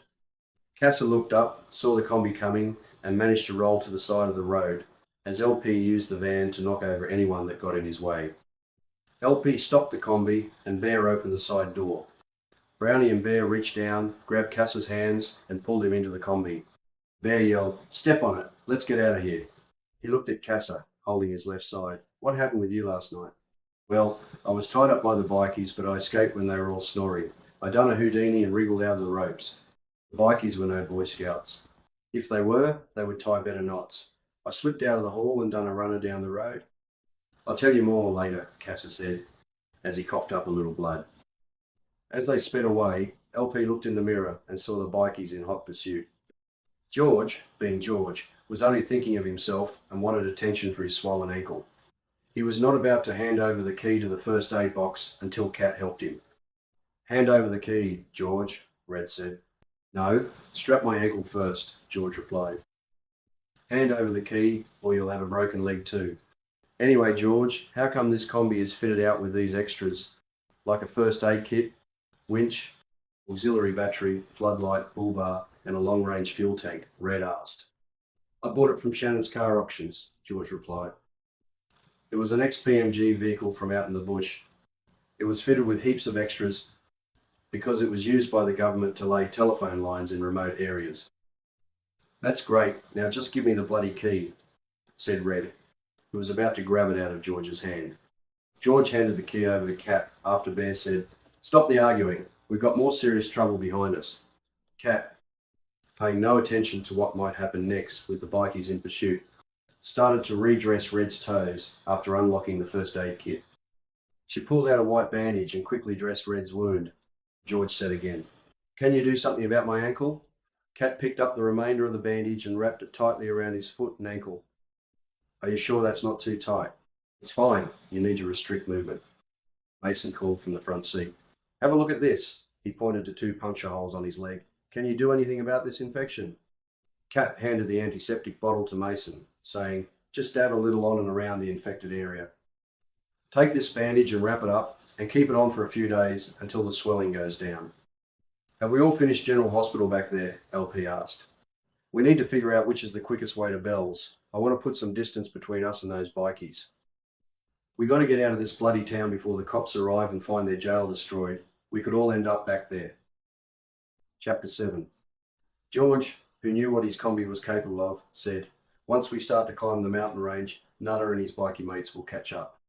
The combi hasn't got enough grunt with this load on board. We've got about 5 minutes before the bikies catch up to us. Any suggestions?"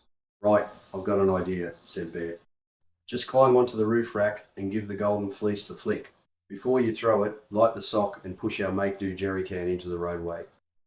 That will stop them in their tracks." "It's your idea," said Casa. "You do it." "No, we'll be democratic." Leaning down, Bear picked up a toothpick container rolling around on the floor. "We'll draw straws," Bear responded. Casa said, "I'm out. I've got broken ribs from the bikies sinking their boot in." "I'm out," George complained, pointing at his ankle. "I've got a sprain." "I don't care," Bear answered. "Everyone in the draw." Time was slipping away, and the bikies had made up some distance. "Right, draw straws. Who's got the shortest?" Bear pointed to George and said, "It's you." Bear reached over and opened the side door. He dropped his cigarette lighter into George's top pocket, and Brownie handed him his knife. "Stick this between your teeth." "What about my sprained ankle?" "Tough luck," Bear said. Brownie and Bear held George by the front of his shirt and helped him over to the sliding door. "Grab the roof racks. Now pull yourself along. We're all relying on you," said Brownie. George, with the hunting knife between his teeth and the lighter in his pocket, moved one hand at a time and slowly made it to the steps leading up to the roof racks. He hopped up 3 steps and got ready to light the sock. "Do it now!" Bear yelled. George flicked down on the lighter, ignited the sock, grabbed the knife from his teeth, and slashed the oxy straps holding down the golden fleece container. Now, a fireball was about to be jettisoned off the surfboards. Nutter's bikie mates panicked and veered into a ditch, while Nutter and Porky popped out through the flames, engulfing the road, and pulled over. "Well, that stopped them in their tracks," Bear said. "Come on, George, get back into the combi." Finally, it looked like they were going to make it in time for the contest. Casa said, "One problem. I was our best chance to win, but I've got broken ribs." "Casa, you're full of yourself," Bear told him. "We're all good surfers, and any one of us could win the contest, but who's got the best chance? Mason, you're still too weak from the snake bite. George, you've got a rolled ankle. Casa, you reckon you've broken your ribs." Bear ruled himself out for reasons only known to him, and so did Brownie, who had bulked up from weight training and his own blend of protein supplement. That made him too top-heavy to compete against the agile competition he would have to face at Bell's Beach. That left LP and Red. "You forget, I've got stitches in my toes," said Red. "That leaves you, LP. Can you do it?" Bear asked. "I know what to look for in the perfect wave. I can do it," LP replied with confidence. "What do you think, Red?" Bear asked. Red pointed to LP and replied, "I think LP's got the balls to beat any upstart would-be professional. Go for it and show us the money." "Decision made," Bear said. "You'll register for the contest. You better pull this off. We've come a long way for that prize money." "I'll give it my best shot. I've been dreaming of this moment and won't let you guys down. I've seen the future," LP replied as he steered a path to Bell's Beach. Bear had a moment of hesitation at LP's last comment, thinking, "Here we go again. He's reading his crystal ball." "I told you these idiots wouldn't give up. Not as many, but enough to stop us," Red said. "Right, that's it. Those bikies are really pissing me off now," yelled Bear. "Hand me the .243. "There are only 2 bullets left," said Red. "There will be close to 100 of them still following." "Well then, that makes us about even." Bear was usually overconfident, but this time he was just mad as hell. He yelled to LP, "Stop the combi. I'm getting out. Anyone else want to help? Don't hold back." Brownie spoke up. "I'm with you, but first I need to put on some moisturiser and sunscreen. I'll be with you in just a minute." Brownie, always the perfectionist, when it came to grooming, wanted to look his best, even if he was about to get involved in a brawl. Bear was mighty angry, and you could hear it in his voice. "LP, stop the combi now. I'm getting out. You guys piss off. These dickheads will not get past me today or ever." Mason grabbed a tape and slotted it in the cassette player. "Surfers rule, surfers rule." The guys joined in, singing, "It's a golden rule, surfers rule." Bear climbed out through the side door, grasping his high-powered rifle with telescopic sights. He walked from the combi and straddled the 2 white lines in the middle of the road as the sound of the combi motor faded in the distance. On the next turn, Brownie said, "I'm ready. Let me out. I'll kill them all." Brownie grabbed his ancestral knife and boomerang, and then he started running back to Bear. By this time, Bear had taken aim. Looking down the telescopic sights, he lined up Nutter on his not-so-gleaming Fat Boy Harley after coming through the flames. He planned to take out Porky second. Porky and Nutter spotted him in the middle of the road, but it was too late for them to avoid what was about to happen. Bear fired, taking out Nutter's front tyre, then Porky's. Both were laid to the ground as other bikies turned the scene into a highway pile-up as they smashed into Nutter and Porky's bikes. Other riders avoided a collision and headed for the culvert. Bear threw the .243 over his shoulder and ran towards them. Anyone who stood up to stop him was laid out by his mixture of street fighting and black belt karate. By the time Brownie caught up to Bear, he was halfway through the bikies. But Brownie arrived better late than never. One bikie pulled himself up out of the culvert with a hunk of wood in his hand. He raised it behind Bear, about to give him a good whack over the head. Brownie didn't hesitate and threw his boomerang. As it swished through the air, Bear turned around to the sound and saw the boomerang crack the bikie's skull, dropping him, his weapon, and the boomerang to the ground. "Good throw," Brownie yelled. "Bear, I owe you one. Let's make sure they don't follow us this time. Brownie, cut all their fuel lines. Keep 2 of the bikes rideable so we can get away." Brownie and Bear took the 2 bikes, mounted them, and rode up to Nutter. Bear said, "There's good news and bad news. The good news is I am going to let you live. Bad news is that if I ever see you again, I'll kill you." Bear took his time rolling a smoke, while Nutter looked around at the damage these surfy bums caused. Bear lit his rollie, took one puff, and then flicked it back as he rode off. All you could see was bikes exploding. If that wasn't enough, a semi-trailer came around the bend and ran over more bikes, which were now engulfed in flames. Nutter yelled as Bear and Brownie rode off, "I'm going to kill you bastards." Slowly, the so-called Bad Meadows bikies got to their feet. They looked like a sad, defeated bunch of blokes walking to Bells Beach. It wasn't long before LP had put some distance between the bikies and themselves. "Turn on the radio," said Red. "Let's listen for the weather report." LP switched channels, searching for the news and weather. "Stop the war now. Stop the war now. Stop the war now. 10,000 uni students and protesters have brought Eden to a standstill. All roads are blocked and nobody can get in or out of town," a reporter was saying. "We got out of there just in time. I thought the change of government from Liberal Country Party to the Labor Party stopped the Vietnam War," said LP. "Not quite. It's taking time to get our soldiers out of that mess," Mason replied. "Well, at least we don't have to worry anymore about conscription," LP said. "Gough canned that. He's the best bloke running this country now. You know, Donny, Reds, and my number came up for conscription. If it wasn't for Gough, we'd have been in the firing line to be called up next and deployed to Vietnam." "Okay, mate. Thanks for the history lesson. Let's listen for the surf report," said Mason. "The weather will be fine today, with a light breeze. Surf conditions are excellent, with a rising swell. Perfect conditions for today's Bells Beach surf contest." "That's what we want to hear. Step on it and keep your eyes on the road, LP. Not far to go now," Red said. By this time, Kat was wondering what she got herself involved in. She had followed her heart, but it had taken her on a roller coaster journey with a bunch of blokes that now seemed messed up in the head. Chapter 8. LP pulled into the car park at Bells Beach. He had driven through Torquay and filled up on fuel at the Mobile Servo on Geelong Street. Now all he had to do was win the contest. Swells were between 8 and 10 feet, with perfect barrelling waves, just like he liked it. Wasting no time, LP was first out of the combi. He ran across to the registration tent and was given his competition number. Running back, he heard the sound of motorbikes entering the car park. What a surprise. Brownie and Bear arrived on their newly acquired wheels, and Bear gave their mates the good news, saying, "We'll have no more trouble from the Bad Meadows Bikie Club."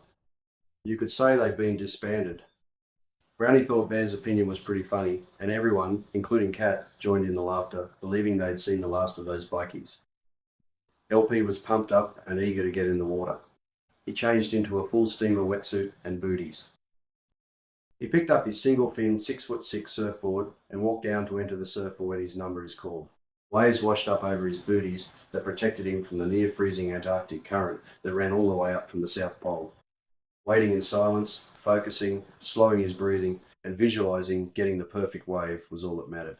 He didn't have to wait long before his number was called out over the loudspeaker, and his mates cheered him on as he entered the water with the other surfers in his heat.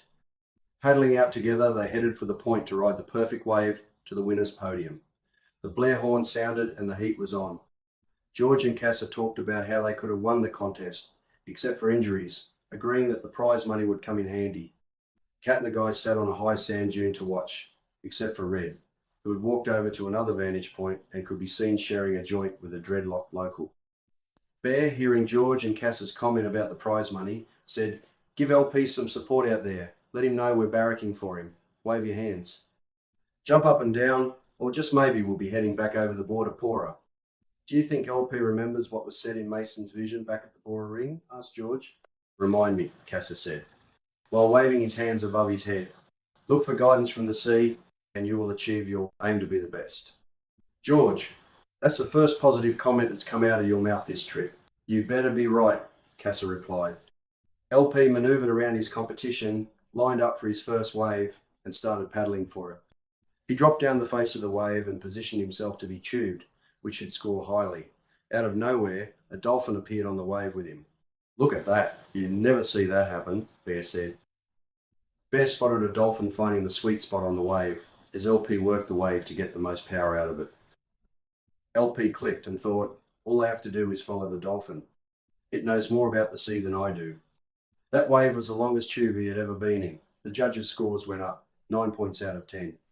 There was some talking. Someone asked, did the dolphin make a difference in LP's top wave ride? From a distance, the judges had no problem with it. The scoring was pretty close. As the heat progressed, LP needed another 9 or a 10 from the 5 judges to win the heat. It was going to be a hard call. Again, he dropped down the perfect wave, and again there was a dolphin leading him to find the most power in the wave. He followed it up and down the wave, and then they both disappeared into barreling white water. The guys on the beach crossed their fingers and held their breath. Would he make it out of the tube? 15 seconds went by. "He's not going to make it," complained George. "There goes the cash." "Don't give up yet," said Mason. Covered by water, with the sun shining through, LP thought there was no way out. The crushing weight of white water was about to end his dream of winning. Just then, the dolphin made contact with LP with a sound of click, click, click. LP thought, that creature's trying to tell me something. Whatever the dolphin does, just follow. The wave was about to close down, but before it did, the dolphin took a sharp vertical turn and punched through the top. LP followed. The dolphin had made an opening in the wave lip, enough for LP to flip out and over, still standing. Not everyone on the beach applauded. His mates were ecstatic, of course, but the supporters of the local favourite were not happy. Someone in the crowd yelled out, "That outsider cheated, he had help from a dolphin." The judges looked at each other, and one said, "There are no rules banning dolphins from a surf contest." All other judges nodded in agreement. With that, all judges held up their scorecards. 10, 10, 10, 10, 10. There was verbal abuse from locals directed at the judges for giving LP the top score. The judges didn't care and wouldn't allow their authority to be questioned, and ended the contest declaring LP the winner. LP ran up the beach with his surfboard under his arm. All the guys gave him high fives. He changed out of his wetsuit and leant down to pull off his booties. When he stretched back up, Cat planted a big kiss on his lips and said, "That was great. Now get us back over the border without any more trouble." That moment of glory ended abruptly for LP after that comment. "You beauty," said Bear. "I didn't think you had it in you." Now back from finishing a joint with the hippie guy, Red said, "Let's collect the cash, get a photo taken, and get out of here. We need to be back for work on Monday, and this time, no shortcuts." Cats grabbed Red's hand and nodded in agreement. All the guys had something to smile about, knowing that they had finished what they had started. They had overcome bad weather and flooding, kept one step ahead of the Bad Meadows bikies, and made it to the contest on time. They also reflected back on what had happened at the Bora Ring, which could not be explained away. The numbers and coin were yet to reveal their true value. "One problem," said Red. "I've given it some thought, and there's no way we'll make it back over the border in time for work. You know what bosses are like. They're going to be pissed off if we don't turn up on time." LP said, "Look, we've got enough cash for all of us to fly back and still have money left over. Plus, we still have $400 from the pokey win. George can fly back down next week, get the combi, and drive back. His ankle should be better by then. We'll leave it where it is in the car park. It'll be okay till then." George agreed with a nod. "Okay, we'll travel light. Take just the surfboards and whatever we can fit in our backpacks," Bear directed. Brownie wasn't leaving his ancestral knife and boomerang behind. He climbed into the combi and retrieved them. "I'll take the horns and put them in the duffel bag. Mason said. I'll roll up the goat skin and you take it, George, said LP. Well, I'm not leaving the coins behind, George said. I'll sell them as souvenirs at the local flea market at home. He placed them in his backpack. Add this okay. George, you take care of the scroll, said Red. George snapped back. Sometimes I only need what you can provide, your absence. And now's one of them. Bear, not thinking things through, decided to take the guns. He got them out of the combi and started to place them in Mason's duffel bag. Are you sure about that? Asked Red. Think about it. You don't have a permit for those guns. Leave them behind. You'll never get them on board at the airport. You're right, Bear said. I'll dismantle them and leave them behind. Right, let's get everything we're taking and hurry up, said LP. Brownie walked over to Mason and said, Stick my belongings in your bag. It's big enough for my boomerang, knife, toilet bag and clothing. What about Wall? Asked Casa. We can't leave him locked up here for a week. Casa, concerned about the toad eating the rest of his dope, decided to roll one last joint before flying out from Melbourne. I'll put Wall over beside those rocks. He's one tough cane toad. He'll fend for himself, George said. Cass's response was more about him. Okay, but I'm taking the remaining weed with me. That's all I'm taking to the airport. Bear made sure nothing was forgotten. He told George, check all the doors are locked on the combi before we head off, and then we're ready to rock and roll. Luck was on their side once again. They flagged down a minivan, headed to the airport. Guys and Cat got standby tickets and were booked to depart at 6:15 p.m. for their flight to Brisbane. After checking in, Red and Cat walked away from the others and sat, arms around each other, cuddling up and being passionate. Red reassured Cat. Everything will be fine when we get back up north. Doctors, dentists and vet surgeries will be a distant memory. We'll start a new life after we cross the border. I promise you. He hugged Cat tightly as song lyrics played on his thoughts. Baby, it's breaking my heart. I can't get by without you, and I'm nothing without you. Nutter and his bikie mates walked into the Bells Beach car park and spotted two Harleys that looked familiar. Over there, that's the combi, Nutter said, pointing. Yeah, but where are those surfy bums? I want to kill them, replied Porky. That can wait, Nutter replied. His ragtag bikie mates surrounded the combi, looking for a way in. The doors were locked. Try the back hatch and see if the coins are still there, said Nutter. Tiny grabbed the handle and turned it, but it was also locked. The bikies started to rock the combi from side to side. Their impatience could be seen by beachgoers, and it would not be long before the cops arrived. Porky, make yourself useful. Get a rock and smash that side window, ordered Nutter. The bikies continued pushing the combi from side to side as Porky smashed the front driver's window. Before he could reach in and open the door, Nutter said, What's that smell? There's smoke coming from the back of the engine, Tiny yelled. Holy crap, it's on fire, run. He still had enough brains after the clunk on the head to get out of there fast. As they ran for cover from the combi, it exploded into a fireball from a full tank of fuel, lifting at 10 feet and then fell into melting bitumen. Smoke billowed out of the smashed windows as onlookers would report it as a car bomb explosion at Bells Beach. The bikies watched until all that was left was a burnt-out shell. Nutter looked at Porky and said, Well, we've got no bikes, except those two over there, no money and nowhere to go. We can't go back over the border. They got warrants for our arrest, unless we can come up with the 50 red ones. And that isn't going to happen for a while. Porky reminded Nutter about an old mate of his in Melbourne. He said, if you want to make easy money, Melbourne is the place to be. It sounds like our kind of city. Well, it looks like there's no choice, replied Nutter. Jimbo backed up his leader's decision, saying, It won't be long before everyone down here knows the name Bad Meadows Motorcycle Club, and the money will be flowing in again. Present, Chapter 9.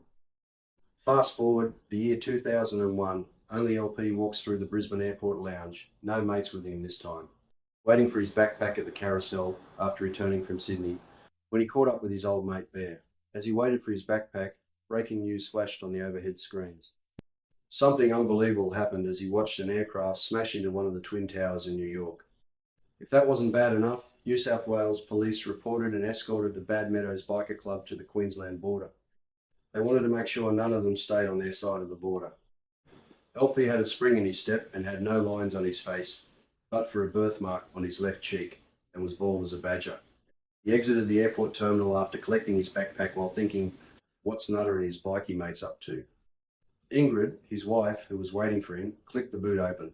LP dropped his backpack in and slammed it shut. Once he was in the vehicle, he kissed her on the cheek and said, Have you heard the news about New York and Nutter and his bikie mates heading our way? No, I don't want to know. We have enough problems at home. As they drove through the suburb of the Gap, smashed by a tornado the day before, LP inspects the damage throughout the neighbourhood. When they stopped outside their home, LP comments, I can fix the house up, but Nutter could be a bigger problem. I'll give Bear a call and see what he thinks. Bear answers his phone after a couple of rings and responded to LP's concerns. Who gives a rat's ass about what happens up in Queensland? And those bikies couldn't hold a grudge that long. Don't give it a second thought. Well, you better take notice. Nutter and his bikie mates are almost back in town. So what? Those idiot bikies would have forgotten about us long ago. Talk to Brownie, our mister. Have a chat. Get to the point with him, or he won't stop talking for hours about his latest trip to the outback. Ring Red next and get back to me if you still think it's a problem. I reckon you're reading too much into it. Are you trying to predict the future again? No, I don't think so, said LP. I've just got this feeling that things are going to turn ugly. Well, your hunches are usually right. I'll keep an eye on the news. Let me know if you want me to fly up to sort out any trouble. LP rang Brownie and Red to explain the situation. Both agreed with Bear that it was all well in the past and LP was just being paranoid. Everything will be fine, said Red. The next morning, LP was up early and watched the morning news on TV. Bad Meadows bikie gang are now within an hour of the Queensland border, the reporter said. Police helicopters were keeping surveillance on a long line of bikers, riding north, two abreast. The reporter then spoke to a pilot who said he'd radioed Queensland Police headquarters and told Jack Herbertson, the police commissioner, it was the Bad Meadows bikers heading to the border. It was reported that the police commissioner said, if they cross the border, my officers will be waiting for them. News choppers, police surveillance, helicopters and highway patrol officers have been following their movement through New South Wales. Cops from down south wanted to get them out of their state as quickly as possible. Queensland was welcome to this outlaw bikie gang. The camera then moved to Herbertson, standing 1 foot inside the Queensland border, F-flanked by some of his high-ranking officers. He made a big show for the camera with his warning to those who thought they were above the law. If anyone breaks Queensland laws, including bikies, then expect to end up in jail. Jack turned from the camera and thought, it's not like the old days when protection could be paid for. Now there is the CMC corruption watchdog keeping an eye on us and police activists watching for illegal activity within the force. Jack had fond memories of the old days when Queensland had been known as a police state, where corruption had flourished and the police had wielded total power. He had worked his way up the ranks since then to top dog and still liked to think police controlled everything. The news report showed Nutter getting off his gleaming fat boy Harley onto Queensland soil. He walked over to the commissioner and they had a brief conversation out of earshot of the cameras. The commissioner had brought every motorcycle cop within 1,000 kilometres as a show of force, and he took great pleasure in delivering a blunt message to his old mate. We're the biggest gang in town. How's it going, you old bastard? I didn't expect to get such a big welcome, said Nutter. Cut the bullshit, said Jack. What are you doing back here? We have unfinished business in this city. There's some gold coins here that belong to us. Well, talking about collecting, you still owe me 50 red ones from when you left town without paying up. I'd say that with inflation and interest, you now owe me 1,000 red ones, or I'll be dusting off those old arrest warrants and you and your mates won't see daylight in this state again for a long time. You're stuck in the old days, Jack. You might have got away with an attitude like that back then, but we both know you can't touch us now, so cut the crap. We'll be on our way and you'll have a brown paper bag full of money within 48 hours. Nutter, welcome to Queensland. Jack raised his hand and waved forward his officers to follow out his instructions. They searched every bikie for drugs and weapons and issued each and every one of them an infringement notice for excessive noise. This is good press, thought Jack. Minutes later, a senior officer came back and reported that they were all clean. No drugs or weapons. Okay, let them pass, said Jack. We'll be watching your every move, Nutter. Meanwhile, LP watched the events unfolding on his TV screen, wondering what was being said between the Queensland Police Commissioner and the leader of the Bad Meadows bikie gang. As Nutter and his gang started up their bikes again, the journalist reported on his attempts at eavesdropping. A heated exchange about brown paper bags, collecting gold coins and arrest warrants. The words collecting coins triggered thoughts of muddy coins stamped South Africa. LP realised that his worst fears had come true. He grabbed his mobile and keyed in Bear's number in Sydney. I know what Nutter is after. It's those coins. They weren't just foreign coins, they're pure gold. Yeah, I remember. They looked like old pennies covered in mud. That's right, but the fact is that someone's got a bag of gold, and that person is George. He was the last one I saw with the coins. Okay, I'll get on the 3 o'clock flight from here. Pick me up at Brisbane Airport, Bear said. LP was trying to remember what had happened to the coins. George had had them in his backpack going through security at Melbourne Airport. They had been painted silver and attracted no attention because he had said that they were medallions to be sold at flea markets. They had all been pretty naive back then, but LP now realised how valuable the coins were. Bear had figured out the same thing, and that's why he was so quick to get on a flight to Brisbane. He was more interested in finding the gold than helping his mates. Bear was struggling to find enough cash to pay the contractors working on his latest high-rise apartment project in inner-city Sydney. His company, Bear Towers, was about to collapse into a financial black hole unless he came up with something fast. LP contacted Brownie and Red and filled them in on the unfolding saga. Casa, however, was off the radar. When last seen, he had been trekking through the jungle in Indonesia, looking for an elusive surf break. He would be no help, as usual. Chapter 10. Bear walked out of the airport terminal as LP pulled his car up to the curb. He opened the back door, pushed his carry-on case in, and got in the passenger seat. So what's the plan, he asked. Is everyone at the beach house? Red's already there, but we don't know where George is. I couldn't get through to Mason, and Casa is in Indo. Okay, drive. We'll sort this problem out real quick. They arrived at their old hangout, a low-set, 3-bedroom house with 4 steps leading up to a veranda. Bear had been fortunate enough to inherit the beach house from his uncle. Bear's generous nature meant that the property was available to his mates whenever they wanted. They had taken up his offer over the years to surf, fish and relax at Tiwa Beach. It was only a short walk over the dunes to 40 miles of white sandy beach. Multicoloured cliffs allowed hang gliders to launch themselves off as ocean waves pounded below at high tide. Red was in the tiny lounge room, reminiscing about Kat, who had left him not long after arriving back in Brisbane from Bells Beach. City life had been more than she expected in comparison to Queensland's slow pace. So she left Red and gave up nursing, but kept her uniform and became a pole dancer at a gentleman's club in an unsavoury part of the city.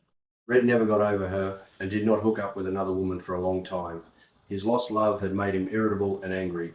The roller coaster of emotions affected his body also, creating dry, scaly outbreaks over his skin, which often became red and infected.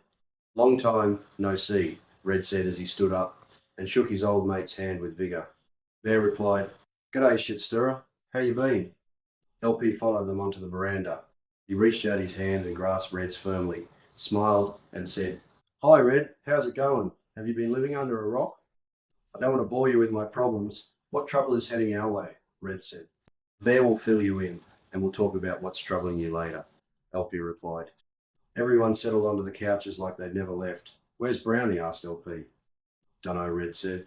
"Late, as usual. He's probably chewing someone's ear off with his outback adventures." "Hey," said Bear, "we've all got a problem, you know. Those bikies are not going to give up looking for us until they get what they want." "Well, what they want is to beat us to a pulp because they think we dobbed them into the cops," said Red. "Nope, that's not the main reason," Bear said. "We've got something of theirs, and they want it back. It's those bloody coins we found in the back of the combi ages ago. They weren't just foreign coins, they were gold." "Oh, yes," Red replied. "You beauty. I thought they were just foreign old coins. We're in the money then." "Let's just find the gold first," said Bear. "Then we'll decide what to do with those bastard bikies." Suddenly, the guys stopped talking. They could hear the roar of bikes but couldn't see anything other than a huge dust cloud coming from a gravel road that had been recently built by the local council. Up until then, you could only access the township along the beach at low tide. Nutter and his mad mates were on their way to Bear's beach house. They'd got the address from the Bent Police Commissioner. "That doesn't sound good," said LP. As the sound of the engines died and the dust settled, the guys could see around 30 angry bikies in the street, with more still coming. Many got off their bikes and spread themselves out, and then Nutter and Porky walked up to the veranda. Nutter said, "You know why we're here. Hand over what belongs to us, and do it now." "What do you mean, Nutter?" Bear asked. "I have no idea what you're talking about." "Don't stuff me around. I want our coins back now," Nutter replied. Bear said, "We ain't got any coins, so go back to where you came from, or I'll have you." Nutter laughed. "There's 3 of you, and a street full of us." "Bear, you're full of yourself." Bear realised the odds were not in his favour. He needed some time to get his head around this jam. Porky had been standing quietly, knocking down a tally he had taken from the fridge. And then he said, "Which asshole put my head through that wall 30 years ago?" "Don't tell me you've come all this way to find that out?" asked Red. Porky replied, "We've got long memories. Every one of our mates outside wants a piece of you guys. We've been thinking about paying you surfy bums back for all the trouble you caused for a long, long time." Red said, "You guys need professional help. I know a good shrink in Melbourne who could help you get over your anger management issues." "Cut the crap. Who put my head through the wall?" Porky repeated. Red walked forward and grabbed Porky in a headlock. He marched him over to a wall, pushed his head through the gyprock, and then slowly pulled it out, showering his red hair and beard with white gyprock powder. He looked like a ghost. "Now do you remember who put your head through the wall?" Red asked. You bastard." "That's right. And if you don't leave now, I'll do the same to your brain-dead mates out there too." Bear jumped in to calm things down. "Settle down, Red. I'm sure Nutter and I can work something out. Surely you guys didn't come all this way for an old grudge. What's the real reason you're back in town?" "I was getting to that before your mate got aggro," Nutter said. Bear said, "He had good reason to, so don't stir him up any more." "Cut to the chase. Where's our gold?" asked Nutter. "What gold?" "You bastards better still have it, or the money you got for it, or I'm going to kill you." Bear jumped in again. "We've had this little talk once before, and I said that if I ever see you again, I'll kill you. So think again. The only one who's going to die today is you. Now leave us alone before I lose my cool." Nutter said, "I've got a street full of bikies backing me up, and they want to rip you lot from limb to limb. All I've got to do is give them the word. I'll give you 1 minute to change your mind and tell me where the coins are." "Those coins were just some old foreign coins worth nothing," said Bear. "Are you lot still as naive as back then?" "Those coins are gold Krugerrands. They are collectors now, worth 10 times their face value." "I'm talking 1.5 million, Nutter said. Nutter started walking out, and then he turned and said, "1 minute. That's it. Or my mates will come in and extract from you lot where my coins are." Bear said, "Nutter, a wise man once said to turn the other cheek. Just keep walking and get on your bikes, or you and your bikie mates will not live to tell the story. The coins are long gone." Nutter reminded Bear, "There's 200 of us, and only 3 of you dickheads. That's better odds than the last time we met. Bugger off, or you'll get burnt." As Nutter and Porky went back to their mates, Bear, Red, and LP stood looking out at the sea of bikies in front of them. Bear's confidence was over the top again. Things were looking pretty grim. Ring, ring, ring. Bear answered his mobile.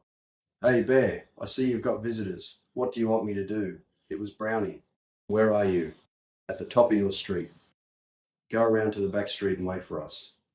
This time, Brownie being late was a bonus. "Okay. LP, Red, do a runner out the back door and over the fence.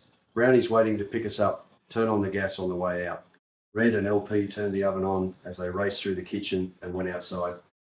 With 30 seconds left of Nutter's ultimatum, Bear stood stock still for a moment, looking out at the bikies. Then he took a deep breath before gas started to fill the living room. He then followed LP and Red through the rear doorway.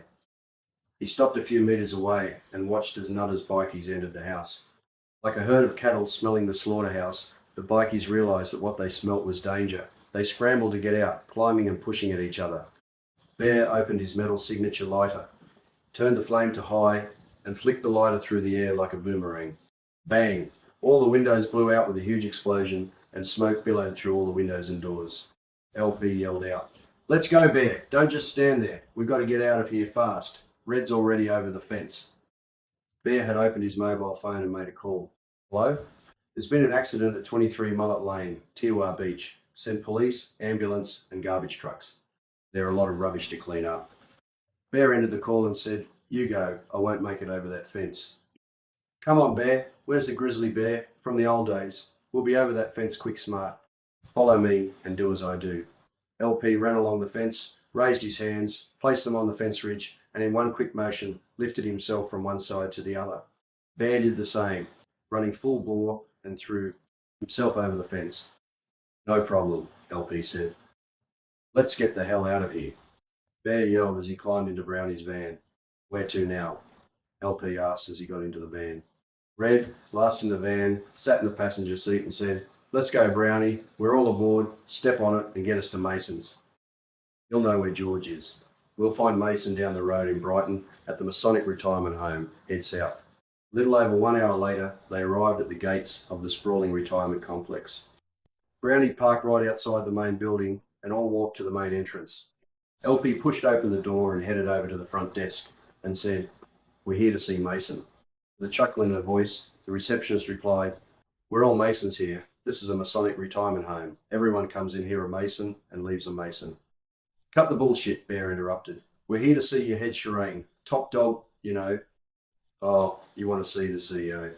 Mason's title was a cover for his other role as Grand Master of all things Masonic, protector of the craft and overseer of secrets passed down from biblical times. He had been anointed by his father as the new leader. His father passed on the story as his father did, telling him that they were direct descendants of the Knights Templar, an order that was disbanded in 1307.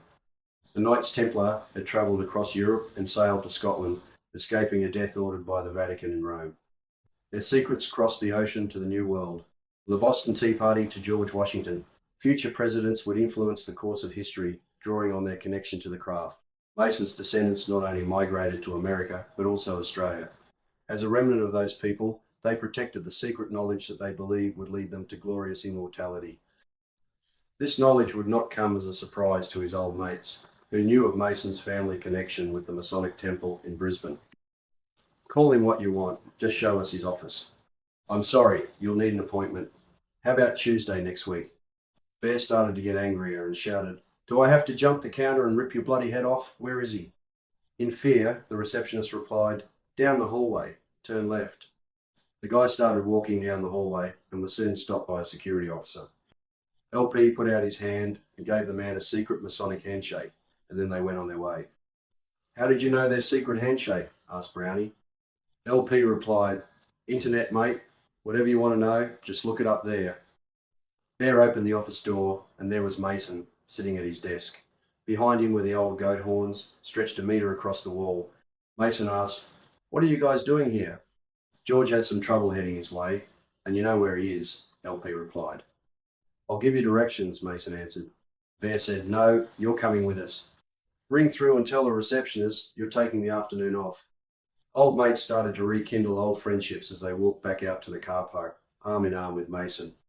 LP and Bear held him firmly, just in case he had other ideas of calling for help from his Masonic brethren, but there was no trouble as Red stepped up into the front seat.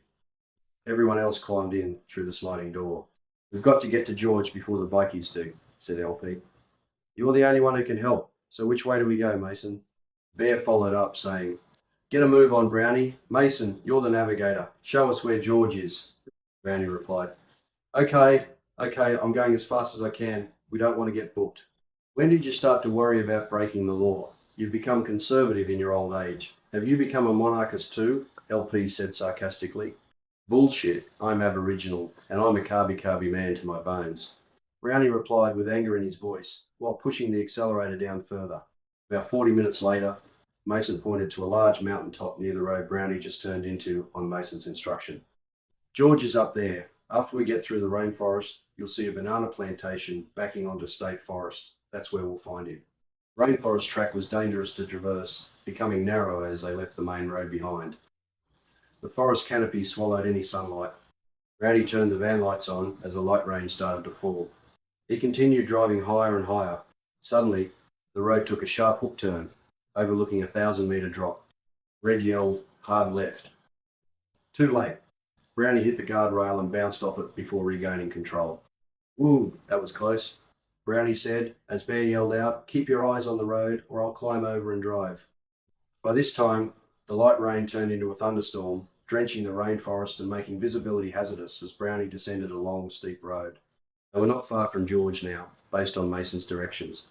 Rain pounded against the windscreen. Brownie could just see a yellow barrier on the roadway as wipers swished on high. He slowly braked, avoiding skidding off the cliff face. They all got out of the van and realised how close they had come to being washed away. The guys kept going on foot, climbing up the track leading out of the rainforest into an open clearing. Storm clouds disappeared, and sunshine started to warm their drenched bodies. LP asked Mason, "Are you sure we're going the right way?" He nodded and answered, "Yes." At the bottom of the hill, the causeway was swollen with floodwaters. Mason pointed out George's mountaintop retreat and began walking towards George's place. Chapter 11. What they saw in the clearing was a packing shed with no walls and bunches of bananas hanging from the ceiling. Disappearing down the mountainside were rows of banana plants with hands covered in blue plastic, ready for harvest. What a surprise, George said when he saw the group. What are you lot doing here? LP said. Great to see you again, but where's your house? George replied, see that cave? It was the kind of thing you would expect to find in Cooper Pedy, where opal miners made homes from disused mining tunnels to escape the heat.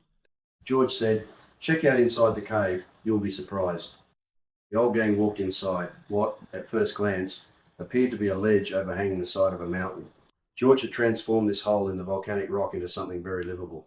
The floor was covered in large stone pavers, and the cave walls had been sprayed with some kind of glow-in-the-dark pigment, which was recharged by sunlight each morning. George explained how he had come by this property. I had a $20,000 insurance payout when the van was burnt back at Bells Beach. Actually, I only had it insured for $2,000, but there had been a miscalculation, and I'd been paying the premium for the $20,000 cover. The check arrived in the mail, and that's how I bought this property. I turned it into an organic banana farm. If I'd built a house first, I would not have had enough cash to start this farm. I spent every cent on starting up this farm. There was just no spare cash to build a house. Made the right call. And now I sell truckloads of bananas over the border. No quarantine restrictions, like in the old days. George had been motivated to buy the property by the haunting images of the Glasshouse Mountains and what they represented, told by the Kabi descendants of an ancient land. Mountain, Tibrigargan, had once been a man. Coonarin was his son with a crooked neck, and Biawa was his wife, the tallest mountain. In Dreamtime, they were giant ancestors that turned to stone and now looked down and protected their descendants. What was not well known was that there was an ancient Bora ring within the state forest. George had discovered its location by accident when looking at buying the property. He had trekked south through the state forest that backed onto the land. To the east was a small remnant of rainforest. That's why he'd come to live on the mountain. After a few years living in the cave with just the basics, I figured that material things are not what they're cracked up to be. Bear said, George, you need to get out more. Cut the bullshit. Now where's the bloody coins? What coins? George replied. Think about it. 30 years ago you had those coins in your backpack when you went to the airport. What did you do with them? George paused and thought, oh yeah, I think Mason painted them with that silver line marking paint. Yeah, that's the ones, Bear stated. You didn't sell them at the flea market to get some cash, I hope? No, they're here in the cave somewhere. Have a look for the backpack. It hasn't been touched since I came back from Bells Beach. Bear and Mason started rummaging through the stuff that had been stored away in nooks and crannies in George's home. Mason yelled, I found it! Bear replied, open it. As Mason unzipped the backpack, his heart was pumping with the possibility of hitting the jackpot. He pulled out a bag and said, this must be it. It's got a bit of weight in it. Hey, what's that scroll doing here? Don't open that. I kept it because no one else wanted anything to do with it. Mason, you remember, we found that at the female Bora ring after you made it through the night without dying on us. They all started to recollect what had happened that night, nearly 30 years ago. I don't know if it's a curse or more a blessing, said George. George, you're dreaming. Nothing else happened that night other than Mason being bitten by a snake. The women weren't real, and we smoked too much weed. We all agreed back then. George asked, well, where do you think that scroll came from? The moon? Brownie suggested the flea market. Bear offered garage sale, and Mason suggested it might have been a door-to-door salesman. George said, think what you like, but we were told to keep it safe until the word was a process. Has anyone figured that one out yet? LP responded after a moment's reflection. It's a computer, a word processor. We wouldn't understand what they were talking about back then. Bear said, I don't care about that. Show me the gold. Red opened the bag and poured the coins out. Once we clean off the silver paint, these gold Krugerrands will be as good as new. Okay, now I understand why you were all here. It's the gold. Not a reunion, George said with disappointment. Now that you've got what you want, leave me in peace on my mountain. You'll find a can of solvent on the bench behind you. Use it and go. Bear said, it's not that simple. The Bad Meadows mob are back in town, and they want their coins back. George said, then give them back. Do you know how much they're worth? 30 years ago, gold was worth $30 an ounce, the same as an ounce of weed. Today, an ounce of gold is $937. I looked it up on the internet. It turns out they're collector's items, worth 10 times their weight in gold. That, my friends, equates to $1.5 million split 6 ways. That's like winning lotto, Brownie said. Nutter and his mad mates are not going to stop until they get their coins back. I told Nutter what would happen if I ever saw him again, Bear said. He didn't listen, so he and his bikie mates were blown away back at the beach house. They won't be following us anytime soon. Don't you think that was a bit extreme, blowing up our holiday house? Asked LP. Bear replied, the old place needed a facelift. We can finish the reno job when we get back. While Bear carried on about how he would fix the place up, George went over to his computer and called up the screen for his surveillance camera.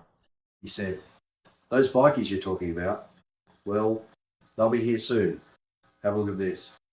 Although George was a bit of a loner, he did his bit to protect his patch of land from wildfires and was a member of the Volunteer State Emergency Service.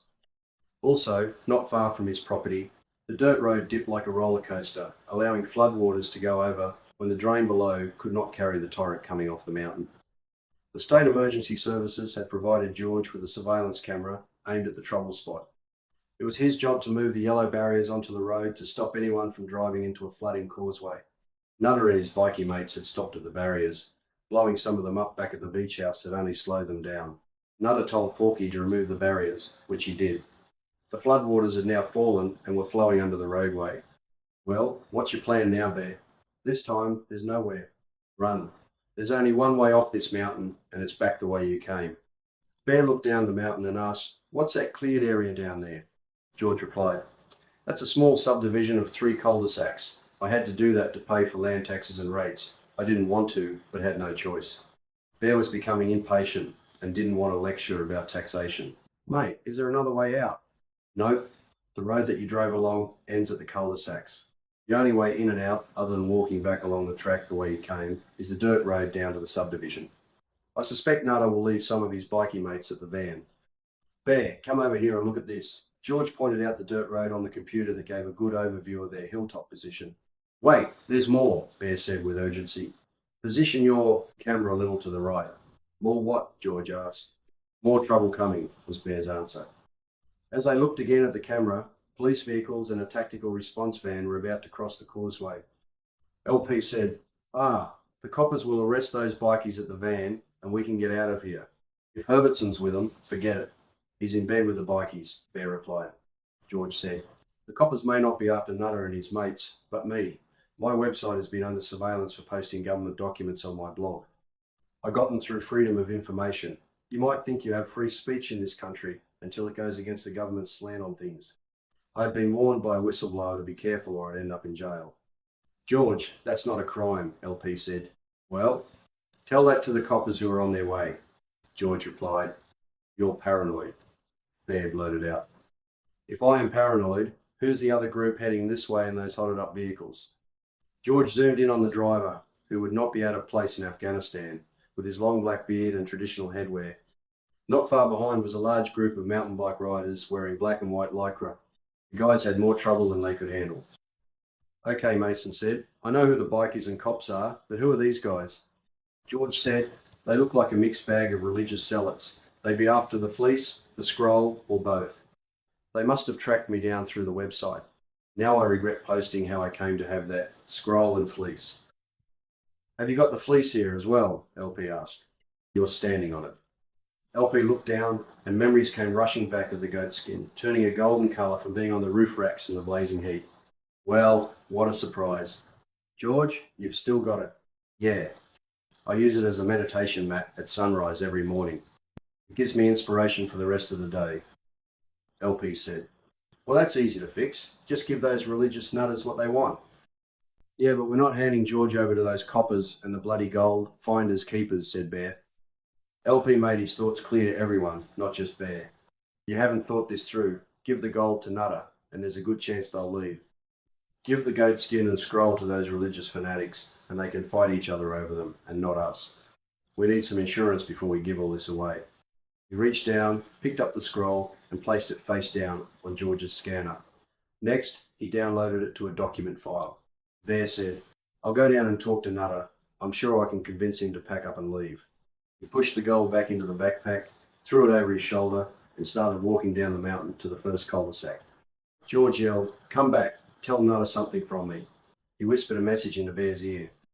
What's that supposed to mean? Just pass that message on to Nutter when you give him the gold. Bear confronted Nutter at the first cul-de-sac filled with bikies. Nutter was first to speak. Have you got anything to say before we pay you back for the pain you put us through over the years? Just two things. Look across at the cops in the other cul-de-sac. Step out of line and they'll arrest the lot of you, Bear said with confidence. I don't think so. The Commissioner is an old mate of mine. When he gets what he came for, I'll have no trouble from them coppers. George said to tell you this. Bear moved close to Nutter and whispered in his ear. Nutter shook his head and asked, Is that it? Yep, it's your call. Here's the gold, now piss off. He handed over the backpack. Nutter called over to the police commissioner. Hey, Jack. Nutter then threw 2 gold coins through the air, and the commissioner caught them. We're square, he said to the commissioner. Then to the rest of his gang, he said, We're out of here.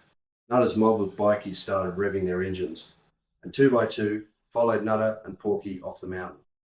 Bear looked across to the other cul-de-sac where Brownie was standing. He had walked down the road with Bear and now confronted a rabble of religious fanatics. One of the mountain bikers spoke in an American accent. We are the rightful custodians of the scroll and golden fleece. It is written in prophecy. Hand them over and we'll leave. Brownie held the rolled up goatskin in one hand and the scroll in the other. All eyes were fixed on what they had come for. Whoever is left standing takes the fleece and scroll. The ensuing brawl that erupted between these 2 highly charged groups triggered a response from a van of coppers trained in handling riots and terrorist threats. They reacted swiftly, with batons in hand, to break up the rabble and send them on their way. Their mission was to back up the Commissioner, who had taken it upon himself to arrest George personally.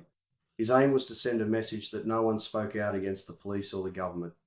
Time seemed to stand still as George looked down from his mountain. What he saw was not the cul-de-sacs, but what they represented, the numbers 666. This was not a good sign. He pointed to several bunches of his award-winning bananas and said to Mason, Take them down to that bunch of coppers and give them a taste of my success. Before George followed Mason, LP asked him what he whispered to Bear. George quietly repeated what he said to Bear. Then, this is my mantra for life, that seep from the scroll. That's why I denied having it to you guys. I made a mistake mentioning it on the web. I'm paying for it now. George and Mason walked down the mountain to the clearing where the subdivision was. Mason confronted the coppers first, offering them something to munch on while standing in the hot sun. 2 battered and bruised guys stood close to them from the group in hotted up vehicles. George whispered the same message Bear had passed on to Nutter to those 2. One asked, What does that mean? If your leaders are smart enough, they'll know. Pass it on, was George's answer. He then walked over and joined Jack Herbertson and his coppers. I hope you're enjoying my organic bananas. They've been a nice earner, selling by the truckload over the border. That'll be your last day as a banana vendor. You're under arrest for inciting terrorism, said Jack. George replied, Think what you like. You're the only bent one around here. Why don't you just piss off? We're closing down your website. We've got new laws that cover just about everything. It's called the Terrorism Act, so you're under arrest. I don't think so. The information on my site has all come from government agencies, through freedom of information. How can it be a crime? Jack responded angrily. It doesn't conform to government policy. Under the new laws, we can arrest and hold anyone indefinitely. Mason interrupted. So what is it you don't want the public to know? Well, since you ask, it's about prisons and crime. 80% of all people in prison are directly or indirectly in jail due to illegal drugs, soft and hard, and nothing has changed in 40 years. That makes us either incompetent or complicit in the status quo. So give yourself up now, or none of you will be leaving this mountain alive. My website's got nothing to do with terrorism. I'm not going anywhere with you. I suggest you all leave, or bad shit will happen to you. The Commissioner said to his subordinate, Handcuff him. If he resists, shoot him. If you don't, I will. The officers were bad apples from back in the early 70s. They were the ones who had arrested and almost killed the Westie who had survived the floodwaters. George had to act fast. He reached into his top pocket and pulled out a cheroot, put it to his lips and blew. By this time, it was dusk, but the sky suddenly got much darker. Within seconds, you could not see the sky. It wasn't night falling, but thousands of fruit bats descending on the law enforcement group. Don't panic. They're only here to eat those bananas you're holding. If you shoot, they'll go into frenzy and peck you to pieces. One day, while driving through his banana plantation, George had discovered that fruit bats were highly attracted to his crop. He had finally realised that it was the two shurus mounted on his bull bar which emitted a high-pitched sound that only certain animals could hear. It worked best to scare off kangaroos from roadside grazing when driving in outback Australia, but did the opposite for bats that attracted them. Flying foxes, the locals called them, now in plague throughout Queensland. Using this knowledge, he had modified his harvesting to allow 20% to be eaten by the bats, using the shurus to control what the bats ate. One extra bonus was the droppings the bats left behind, which became organic fertiliser. So that's how he had become an organic banana grower. George spoke with confidence. He had the coppers beat. One other thing, the bats carry the Hendra virus. There is no cure. It's okay for bat shit to fall to the ground, but don't get it on your skin. You'll have a good chance of being infected, George advised. Your best chance to survive is to run over to the paddock and jump in that dam. Good luck. Bear, Mason and Brownie stood several metres away, watching George control the situation. George whispered the same words to Jack that he had repeated to the others. Jack pulled out his revolver and pointed at George. If I'm going to die, so are you. The sound of the gun exploded through the valley and caused the bats to take off. Like a squadron of planes, they dropped bombs of droppings as they left. George fell to his knees, blood seeping through his fingers, where he held tightly to his side. The commissioner turned and ran with the others to the dam and jumped in. Bear said, "We've got to get you back up the mountain. You're losing a lot of blood." Bear and Brownie picked up their mate and carried him back up to the plantation. They laid him down as the sun became a huge orange glow on the peak of Mount Biwa. Bear said, "We need to get him off this mountain and to hospital, or he's not going to make it." Nutter had already left with his gold coins. The religious fanatics had ridden off on the mountain bikes, and those in hotted up vehicles had left before the bats descended. LP had remained back at George's property and had watched everything on the surveillance camera. In the distance, several more uninvited visitors were walking up from the east ridge of the plantation. They came over to the packing shed where the guys were huddled around George. One of the visitors said, "You need to leave this mountain with us now. There's little time to waste. Your government has ordered the mountain to be destroyed. George will not survive, nor will you." "I don't know who you guys are, but you've got it completely wrong. Noise you hear are Black Hawk helicopters on a training exercise over the Glasshouse Mountains," Brownie said. He was well aware of the ancient legend of the Glasshouse Mountains and believed Tibro Gargan would not allow anything to happen to his family. "There's no time to explain. Follow us to the Bora Ring. It's just past the plantation in your state forest." George was still conscious, but time was running out for him. LP asked, "How do you know George's name? We don't know you guys." "Don't ask questions. There's no time to waste." The visitors walked over to Brownie and formed a circle around him. They placed their hands on his shoulders and together repeated these words. "Awake, Tibrogargan. Your family is about to be destroyed. Protect them from destruction. Awake from dream time." Bear was watching George's laptop, which displayed a black cloud heading their way, but he could not make out whether it was a storm approaching or something much more sinister. Rocks started to dislodge, rolling down the mountain. Tremors were increasing. Brownie yelled out, "Tibrogargan has awakened," and with a mighty explosion from the east face, ash and smoke plumes bellowed out. LP knew that the mountains were in an old volcanic region, which could explain the tremors and explosion. On the laptop, Bear saw a rolling cloud of smoke and ash, about to engulf the black cloud. A squadron of Black Hawk helicopters were armed and ready to fire. Radar had not picked up the impending danger on board, but visual sight had. The squadron leader gave the order. "Abort. Take evasive action. Land immediately," Bear remarked. "Good one, Brownie. You've got good contacts in Dreamtime. Now tell these guys to piss off. We've got to get George off the mountain quick smart, or he's not going to make it." LP thought, "Are these guys paramedics and part of the training exercise?" One of the visitors spoke again. "George will not survive. We will look after him. His time on this mountain is at an end." Another reached down to pick George up. As he did, George said, "Thanks, son." At that moment, George realised who the strangers were.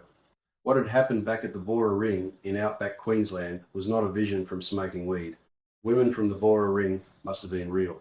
Bear and Mason also realised they weren't strangers. They were their sons. Words said back then flashed through their minds. DNA, renewed life, keep the scroll safe, etched in time. George's son carried him down through the banana plantation to the Bora Ring. Those from another place and time stood within the circle of stones, and one of them said, "What was foretold is almost complete. Protect the scroll until the numbers align. It will give enlightenment to all who connect with the image. Without warning, George and the others vanished into the night. Bear, LP, Brownie, Mason, and Red were left to figure out what had happened to George and what to do next. The guys now knew what the numbers meant, and that it was a date and time midnight, the 1st of January 2010 and 1:1 a.m. and New Year's Day. Although they did not have the scroll in their possession, they did have it saved on George's hard drive. All was not lost. LP had placed it face down on George's scanner before giving it to those religious fanatics. No one looked directly at it as it was scanned. It would reveal what George's son mentioned, the image within the scroll, which had been spoken of nearly 30 years ago. There was no problem with loading it onto his computer. LP remembered more about that night. He started to recall what one of the women had said. In one hand, you will hold the knowledge of thousands of years, and in the other, the light of the world. Even with the gift of foresight, he could not see what the future had in store for him and his mates. Only when the numbers aligned might light be shed on what the future holds. Revheads, who loved their cars as much as Allah, were part of a sleeper cell that would do anything asked of them by Al-Qaeda. Their leader, clutching the rolled-up fleece, was on a plane to Pakistan, heading for a mountainous region bordering Afghanistan. He believed that possessing the golden fleece would enhance their leader's right to rule over all nations. The word soon spread that a man from Oz had something important to give to their spiritual leader, and it wasn't long before he was face to face with bin Laden himself. His devout follower handed him the rolled up fleece. Bin Laden put down his AK-47, reached out with both hands and grabbed the parcel. He untied a small piece of string and unfolded it to reveal a goat skin. Look around, you fool. Don't you think I have enough goats? I don't need another one. But this one is special. The golden fleece has been used by another man on a mountain on the other side of the world for spiritual inspiration. I considered you the rightful one to possess its power. Come closer. Tell me more about this golden fleece. His follower moved closer and repeated in a soft voice the words said back at George's mountain. His spiritual leader became agitated, raised his rifle into the air and fired a round of bullets, yelling, "No! No! No!" The words were like daggers to his heart. He realised at that moment that his jihad, delivered by his unquestioning followers to the great Satan America, had failed. His vision of the future, with all nations united under Islam and him being supreme spiritual leader, were coming to an end. As for the scroll, it ended up in Brisbane in a cathedral built of granite, a testament to the success in bringing new believers to their faith. A man wearing black and white lycra left his mountain bike chained to the front gate and walked in through the large doors. He walked down the long aisle past all the pews and stood before the elder's altar. The elder was anxious to be the first to look upon the image handed to him in the scroll. He believed it would give him absolute power over his flock. He wasted no time unrolling the scroll as the man in lycra stood by. Blinded as if looking at the sun, both fell to their knees as the elder dropped face first to the floor, convulsing. It was as if he'd been hit by a stun gun. As the scroll coiled back, the first man picked it up and then started to walk back out through the cathedral doors. He unchained his bike, mounted it, and rode towards the city through rush hour traffic. Outside a 10-storey building in the heart of Brisbane, he chained his bike to a lamppost and walked towards the main entrance. After pressing an intercom button, a man answered with, "What do you want?" The bike rider replied, "I have something valuable to leave with you." He was instructed to enter through 2 glass doors and was met in the foyer by a man named Steve. They shook hands and walked over to a wall of lifts. Steve entered a security card at one of the lifts and they headed down to the basement.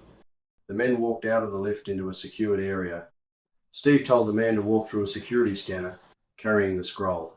He was instructed to place his thumbs on a small scanner and then filled out some paperwork before entering a vault. As the door was pushed open, he looked around and saw safety deposit boxes, as well as rows of gold bullion. Ahead was another security door. In here, controlled ventilation kept moisture from damaging the valuable works of art inside. He went through the door and placed his delivery on a rack. Now that the scroll was in a safe place, he turned and exited exactly the way he came in, walking out through the glass doors. He unchained his bike and rode out of the city. His intentions regarding the scroll would remain a mystery. Future. Chapter 12. LP turned and walked away from the Bora ring, pondering what to do next. Bear, Mason, Brownie and Red followed him up the track, which wound through the banana plantation back to George's home. LP entered the cave and found the laptop undamaged from the tremors. They then made their way back to the causeway where their van was parked. Mason asked LP to hand him the laptop and opened it as they walked. He found where the scroll's image was saved and then set up a password that only they would know. This will keep the scroll safe till the time arrives when the numbers will align, as spoken back at the ancient Bora ring, Mason said. LP took the lead. He climbed into the driver's seat and ordered everyone else to get aboard. He then asked Brownie to throw over the keys. With one turn, he clicked over the van and backtracked to civilization, leaving George's mountain hideaway protected by the dreamtime spirits of Tibragargan and his family. LP looked over at Brownie in the passenger seat, glancing back at his other mates. He said, "We should keep George's website up and running to keep the bastards honest. It's what he would have wanted." The guys no longer considered what had happened back at the female Bora ring. A vision from smoking too much dope. It was the real deal. There was also the possibility of using the surveillance camera to prove that the police commissioner had shot George. Until they could find the footage implicating him, they had no proof and no body. The commissioner and his officers would close ranks and would certainly be tight-lipped about what had happened that day. This could work to the guys' advantage. The commissioner would prefer to let sleeping dogs lie rather than have the truth come out. They suspected he would not trouble them anymore, even if he did survive the Hendra virus the bats were carrying. It wasn't long before they arrived back at the beach house, which needed serious repair work. Bear instructed LP to organise the insurance claim and get the place fixed up. If there were any problems, they could ring him in Sydney. Brownie wasn't hanging around. He had an outback tour to finish with his German tourists. They were expecting to shoot and eat wild goat and boar. Germans were good customers and would pay a bonus of $100 for any wild goat that had horns over 1 metre across. Mason went back to his Masonic retirement home saying, "Don't call me, I'll be there when the numbers align." Red left Queensland, heading south to Bells Beach to chill out and surf. He decided he wanted no part of what might or might not happen at midnight. New Year's Eve 2009. After he had organised the repairs to the beach house, LP headed back to suburbia with George's laptop. Over the next 8 years, the news media reported the most disturbing events that grabbed headlines. Although the reports were without emotion, just matter of fact, behind the news was sorrow and despair. Over the ensuing years, the world they felt comfortable with started to look and sound like a disaster movie that might be called The Decade from Hell. 2002.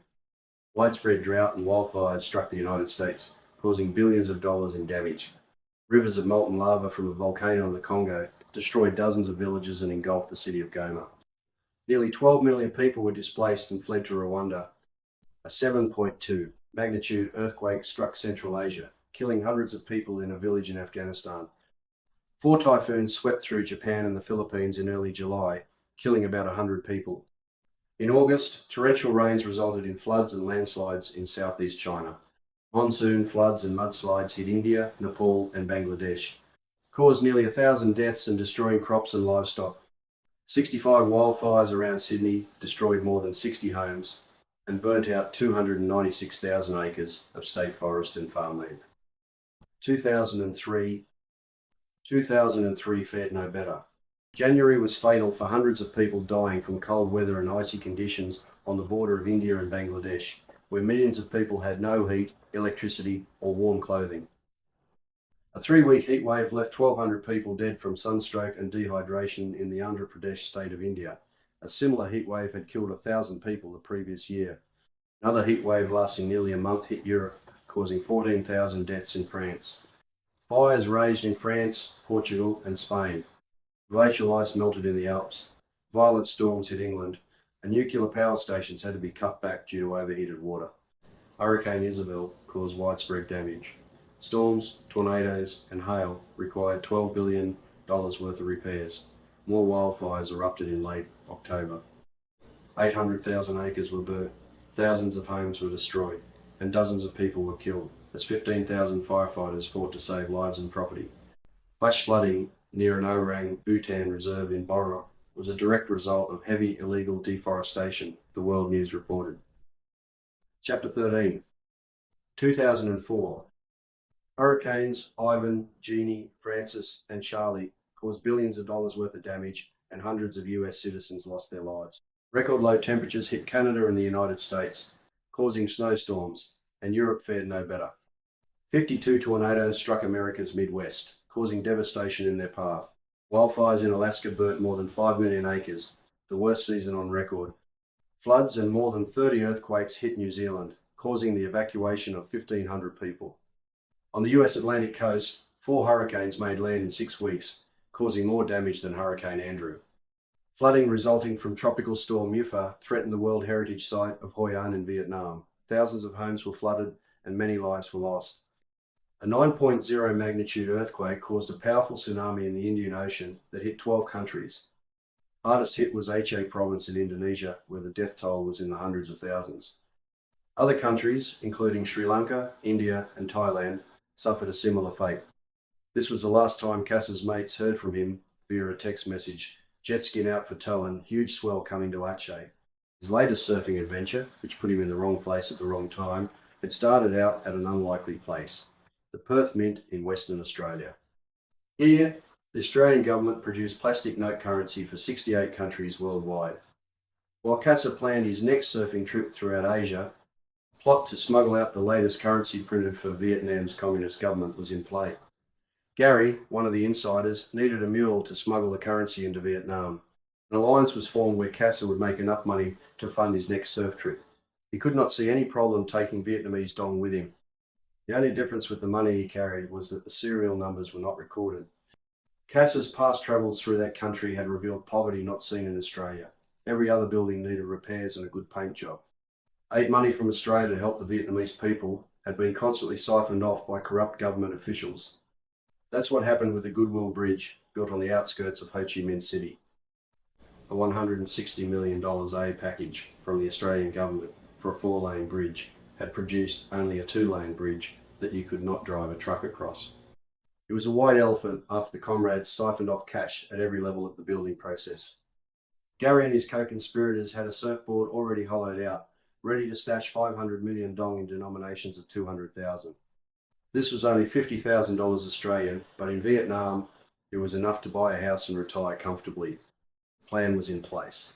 Gary didn't explain how he would get the cash out or why it would not be missed from the Perth Mint. Like insider trading, while he could get away with it, he could make a fortune.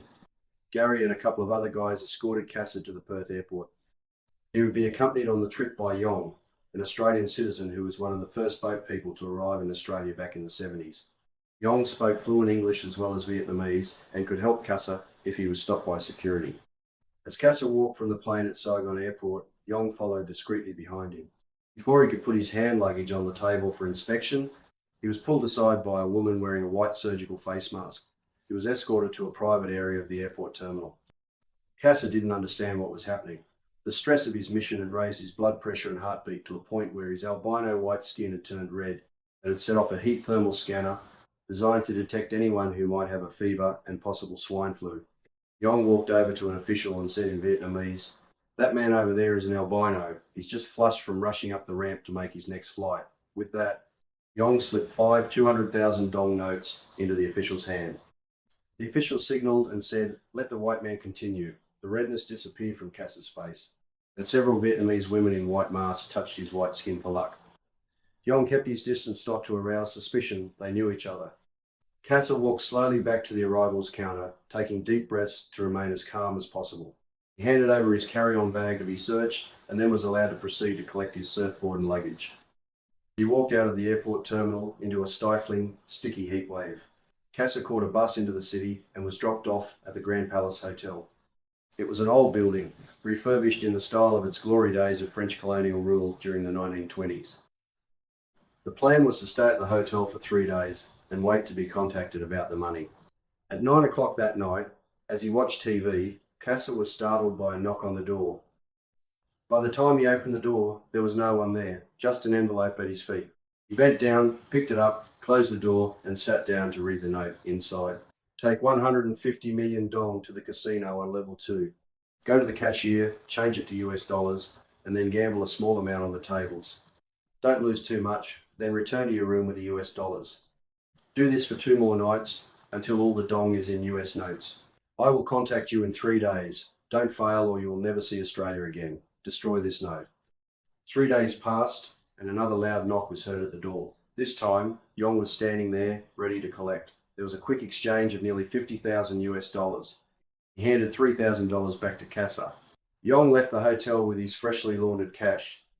Casa waited a little while longer and then booked out of the hotel. He then walked over to the internet service in the hotel foyer and booked a flight to Bali. Casa dumped his hollowed-out surfboard in a waste bin next to the hotel. He would replace it with something more suitable for surfing reef breaks in Bali. His flight didn't leave until 11:30 p.m, so he caught a cab across town to visit a war museum. As he walked through the gates, Casa saw American jet fighters and helicopters captured during the war. Over to his left, he saw a tank with a red star painted on it. It was the infamous tank that had smashed through the gates of the American embassy in the last days of 1975. During the fall of Saigon, Casa walked up a few steps and entered the building, a reminder of colonial days and war. It was now a shrine to those who had suffered so much during that conflict. He didn't stay long. Some of the images made him physically sick. Next, he headed out of town to the Mekong River, where he boarded a small junk. The river was huge and fast-flowing, reminding him of Enog Ra Creek when it was in full flood. After 2 kilometres, the guide took a sharp turn and headed the junk up a small inlet. The jungle canopy closed in as the inlet became smaller. Suddenly, rain started pelting down. The thunderstorm only lasted a minute, but it sounded like a war zone. Casa was a bit on edge after seeing the images at the war memorial and was having a little trouble on focusing on exactly where he was.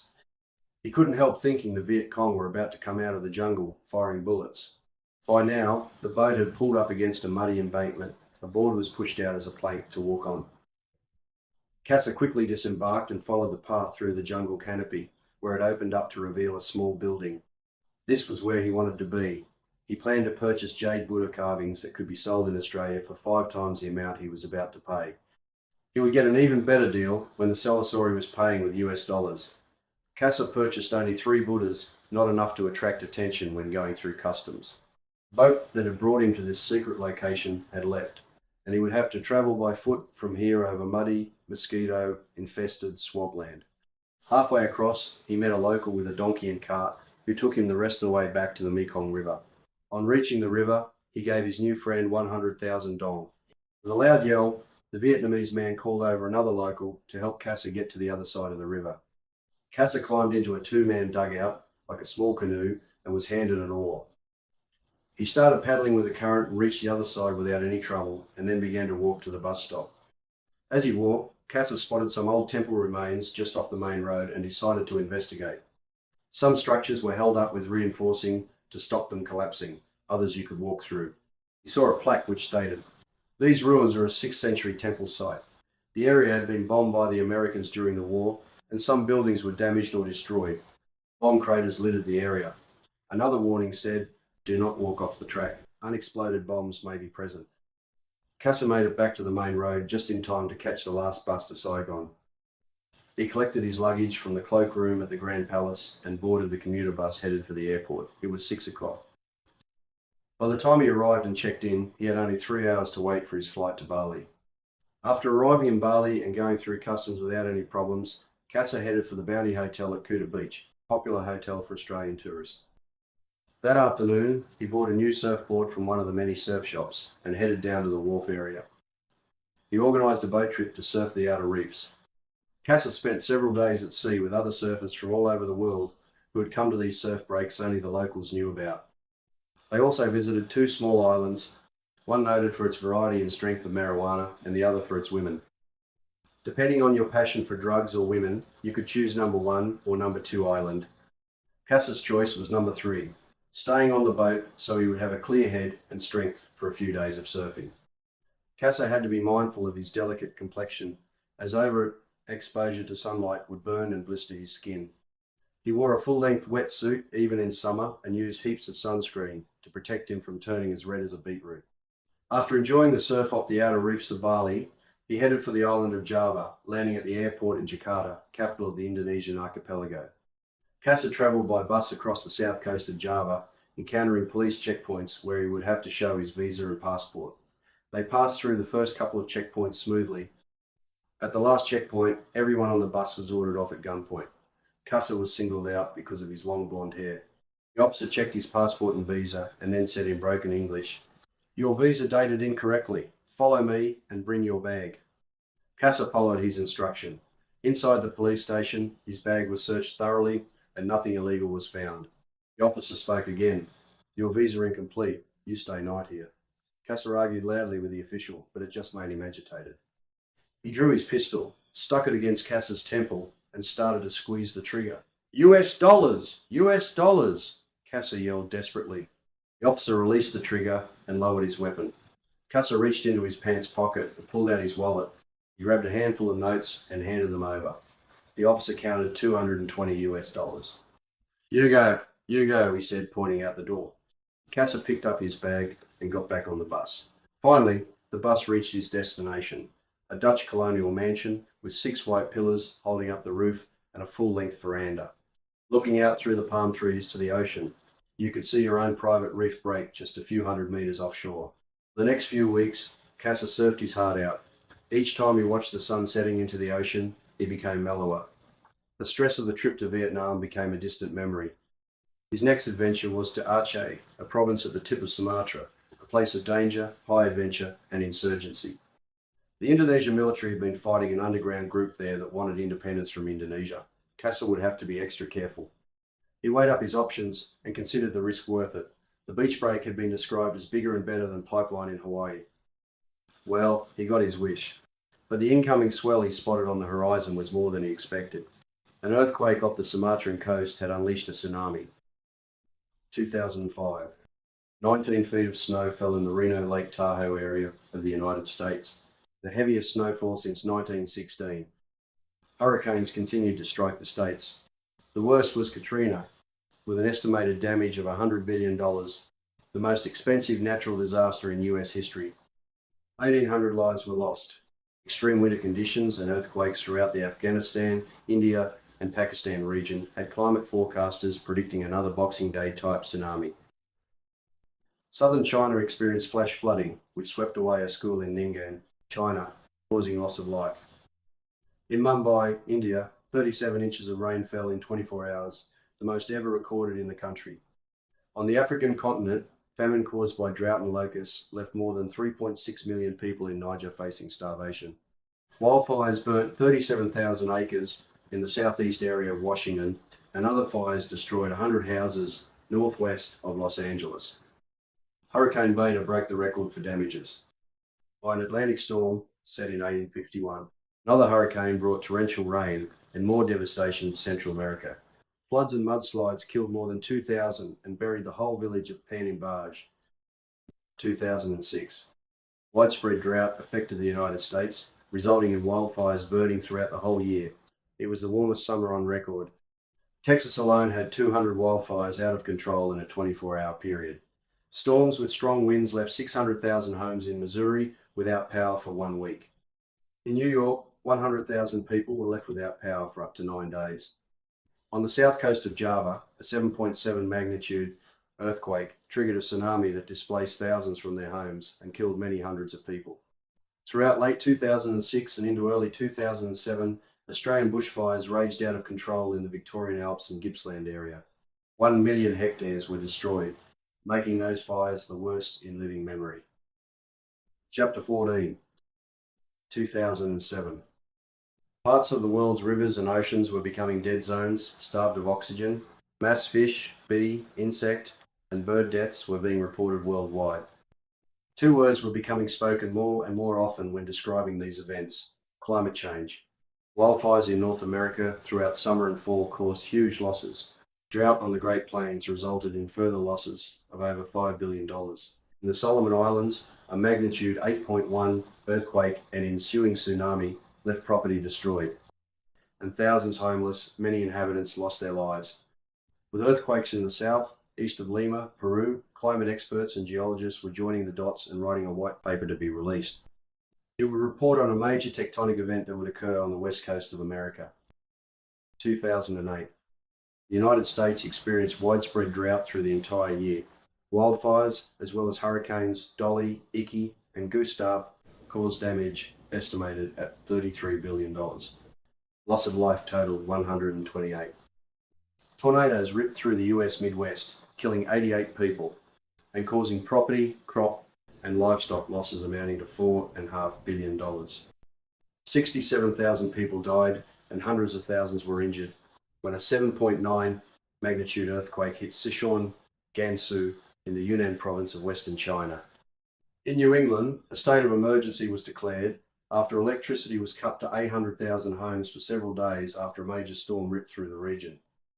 National Guard troops helped to restore power lines and control demonstrations against the government. Stock prices fell dramatically, and comparisons were made to the 1929 Wall Street crash. Markets around the world followed its lead and went into freefall. Banks and financial institutions in America, Europe, and Asia, which were deemed too big to fail, collapsed. Some survived with government intervention. In Australia, the Queensland government response was to sell all remaining state businesses to private enterprise, but the public outcry caused second thoughts. The people of Queensland were starting to get to know what privatisation meant. In the couple of years since electricity supply had been handed over to private enterprise, electricity prices rose by 50%, with suppliers making further submissions for increases. The reason given for selling the electricity asset was that there would be fewer increases in power bills and a more efficient supply system delivered by private enterprise. This had proven to be incorrect. Old mate Cato again became the environmental warrior, this time not by taking out a mining generator, but by building a power-saving device called Pool Whisperer. This device reduced power consumption and noise pollution by as much as 80%. It was the start of the future wave of energy conservation. Cato thought that any government would support such a huge saving, and he believed that electricity suppliers would promote it. However, even with the help of a lobbyist, an ex-public servant who knew how to approach government departments, he still would not succeed. The conclusion was that governments and electricity suppliers would not support something that would reduce revenue and profits. However, that was not all. Cato warned a senior government official that if maintenance continued to be reduced, and the latest technology was not implemented in transformers throughout the country, the whole power supply system could fail if a perfect solar storm reached Earth, like the one of 1859. His warning was clear and precise. It could not be disputed. Chapter 15. 2009. Over 400 wildfires were recorded in Australia, one of the worst in history. Named Black Saturday by the media, claimed hundreds of lives and destroyed over 2,000 homes in the southeast region of Victoria. Police suspected that the fires had been deliberately set by arsonists. Red, who hadn't been in touch with anyone for years, popped up on the news bulletin. His catering company had donated food and resources to help the state emergency services feed the hundreds of volunteers helping to rescue survivors and clean up after the devastating wildfires. Clusters of tornadoes ripped through Oklahoma, killing and injuring many. President Obama declared a state of emergency in Minnesota as flooding of the Red River caused widespread damage to homes in Fargo, North Dakota. Floods in Manila were the worst in 50 years. Indonesia was struck by an earthquake again, with a 7.6 magnitude quake in Sumatra, and a tsunami hit Samoa. Dust storms blanketed the eastern seaboard of Australia for days. Record high temperatures were recorded through the country in November. Wildfires erupted in Western Australia, destroying hundreds of homes. Drought-breaking rain brought floods to central New South Wales, also damaging homes, farms and roads. A meeting of heads of government in Copenhagen failed to bring forward a binding agreement that would reduce carbon emissions, believed to be the cause of global warming. Some scientific dissenters argued the status quo, but did not mention global dimming, the yin and yang of the problem. Governments agreed to focus attention on stopping deforestation at the rate of 100,000 football fields a day being logged or burnt. They also continued to support the global seed vault in Svalbard, nicknamed the Doomsday Vault, deep frozen in the middle of a Norwegian mountain. The Nordies were creating a sense of deja vu, for LP bringing back memories of the war in Vietnam and the communist insurgency in Malaya. The Australian government changed from right to left wing, and weather patterns returned to what they were like in the early 1970s. The war on drugs continued. After 40 years, there was a mining and share market boom and bust, similar to 1973. Terrorism by the IRA and Black September was replaced by Islamic fundamentalist terrorism. Cyclones, wildfires, terrorism, tsunamis, and wars in Iraq and Afghanistan were not enough to shake the resolve of LP and the others, who still believed New Year's Eve would be a fitting tribute to George, if nothing else. However, financial turmoil on the share markets throughout the world continued to have an impact throughout 2009. Bear had done the best of all of them financially and was highly geared with his property developments. He had ridden out the downturn of 2001, but now his luck had run out. All lines of credit had dried up. He phoned LP for help just days before the new year. LP's answer to Bear's problem was not what he wanted to hear. LP was also cash-strapped, and so was everybody else. They were all in financial survival mode. However, there was a long shot. LP reminded Bear about the dreadlocked, sandy-haired hippie with a glass eye who had shared a joint with Red on the beach back at Bell's. Think hard, Bear. What did Red tell you about that day? He told me on the flight back from Melbourne that the guy got his glass eye after a pool cue was jabbed into his eye in a brawl with a bunch of bikers. He spent his time either surfing Bell's Beach or prospecting for gold at a place he called Big River. He had found a gold nugget weighing more than 3 kilos, but was unable to get it out for fear that the other gold diggers would hear of the find and kill him. Billy, the hippie, had described how he planned to get the gold out when he went back to the old mining site, which had slowly been swallowed by forest regrowth. He said that there were several canoes down on the river embankment. His plan was to retrieve the nugget and paddle downstream at night to the next town. If all went well, Red would read about it in the newspaper in the following couple of days. If that didn't happen, the hippie said he would either be dead or the local mining prospectors, who had been there for many years, would have the nugget. Bear hadn't heard anything in the media about a gold nugget, but he considered a third possibility, that the gold was still where Billy had hidden it, a wombat hole under the dirt road after a sharp bend 200 yards from an old makeshift hut. Bear thanked LP for jogging his memory and wished him good luck for 2010, as he would not make it back to Queensland in time for New Year's Eve. If Bear didn't find the nugget, it would be another financial black hole for him and his company. This time, there was no escape. His plan had to work. He checked the Melbourne Age newspaper archives for any report of a major gold nugget find. There was no reference to the nugget. Bear booked the earliest flight possible to Melbourne and arranged for a rental car at the airport. He arrived at 6 o'clock and carried his hand luggage through the airport terminal. He picked up the keys for his rental car, a VW Transporter, the modern-day version of a Combi. However, this vehicle was even better than the old Combi. It was fitted for off-road camping. Bear headed towards Bell's Beach. It felt just like old times, with luxury. After a bit of a drive across Melbourne and out to Bell's, he arrived at Red's house. Bear walked up to the front door and pounded on it. "What are you doing here?" Red said. "This is a surprise. You should have phoned me first." Bear's old mate looked angry and agitated.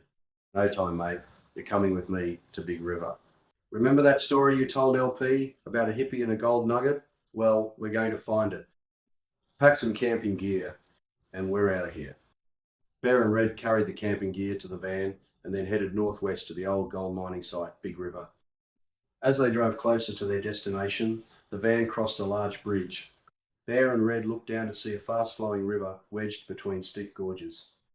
They were not far now from the remnants of the old mining town.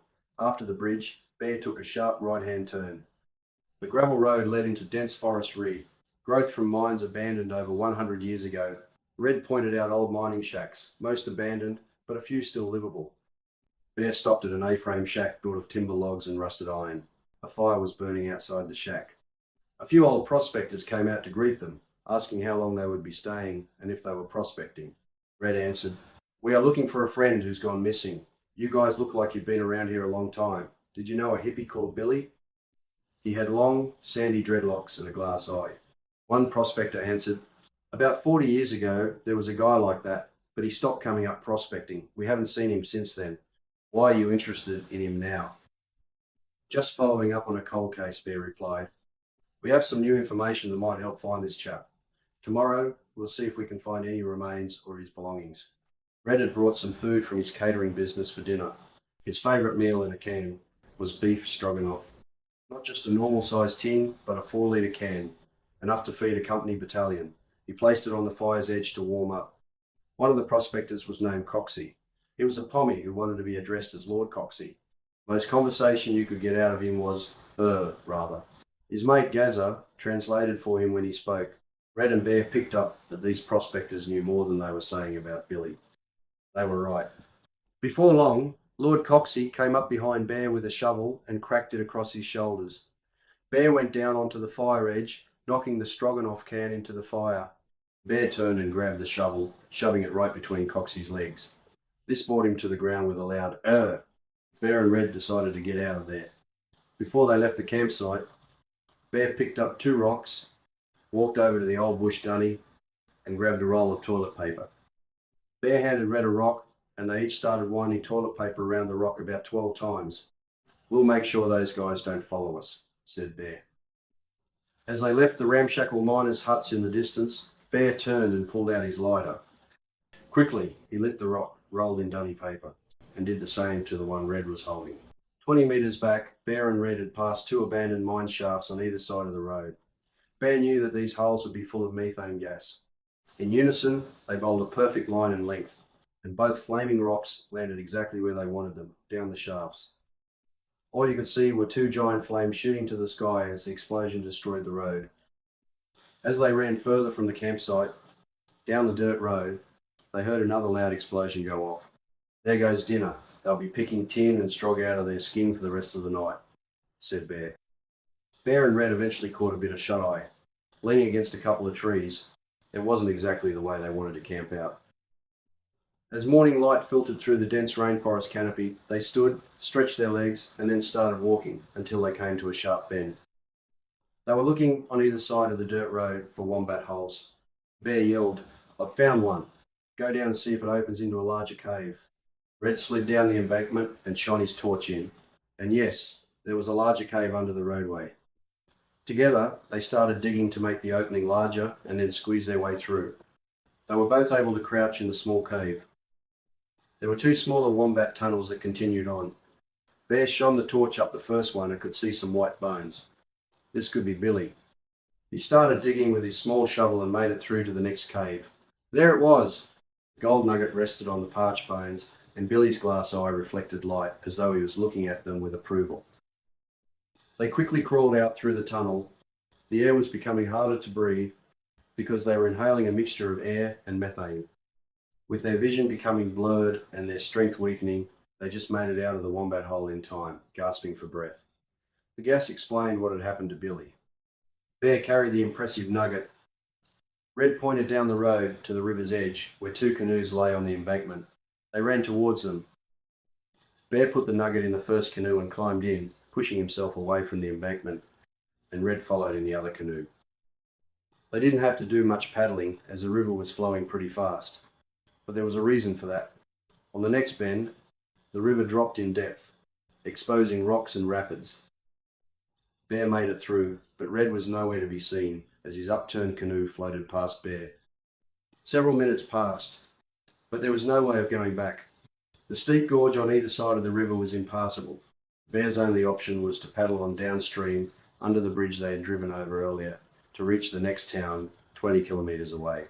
Once there, he pointed his canoe towards a small jetty and reached for his phone, which now had reception. Bear phoned 000 to organise a search for Red, hoping he was still alive. Next, he phoned LP to let him know he had found the gold nugget, but had lost Red coming down the rapids. He said he would wait till the search party found him, dead or alive. Bear would not be back at the beach house for New Year's Eve, nor would Red. Bear, now with time on his hands, made a few phone calls to find a buyer for his nugget. He was put in contact with the owner of the Golden Nugget Casino in Las Vegas.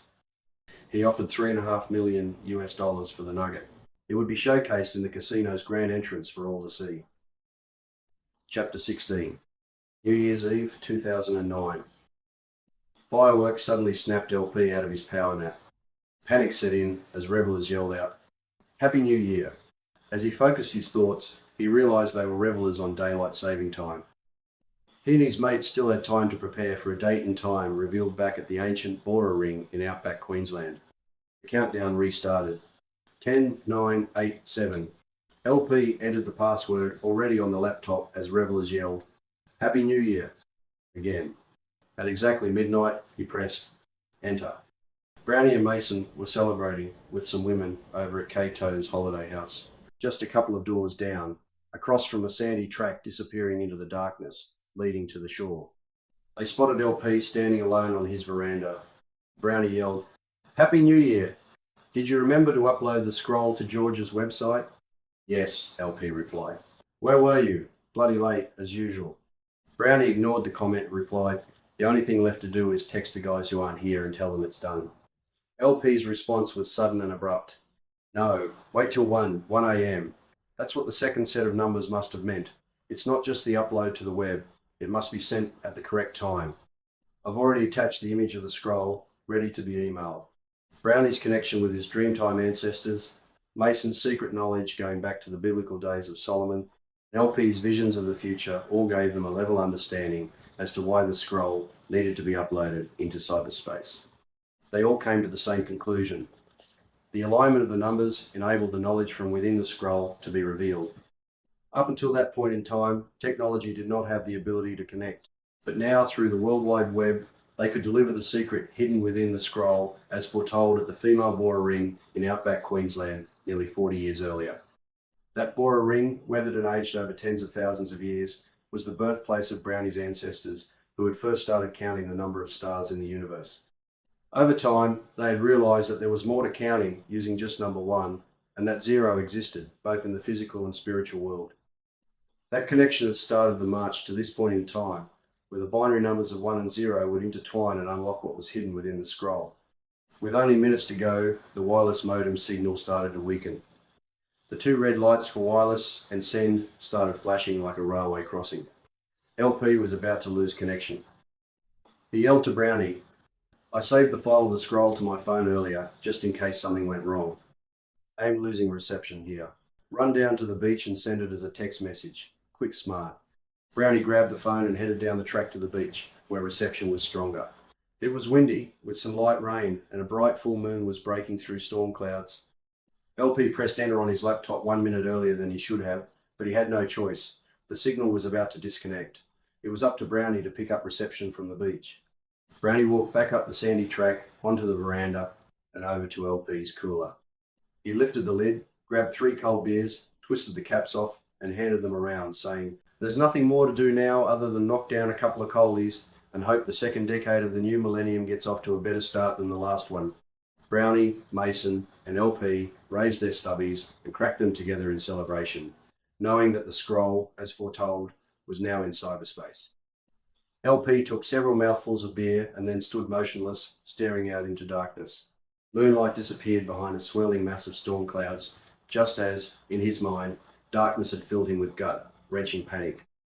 What he was now seeing was the future, frozen in time. Ice covered the north, and like the darkness of his thoughts, so too darkness would cross the land for 30 nights. Mason looked towards LP and asked, "What do you see out there?" LP blinked his eyes and, with his body trembling, replied, "Brownie, your hope for a better start for this decade will be short-lived. What I've seen, I hope will not come to pass.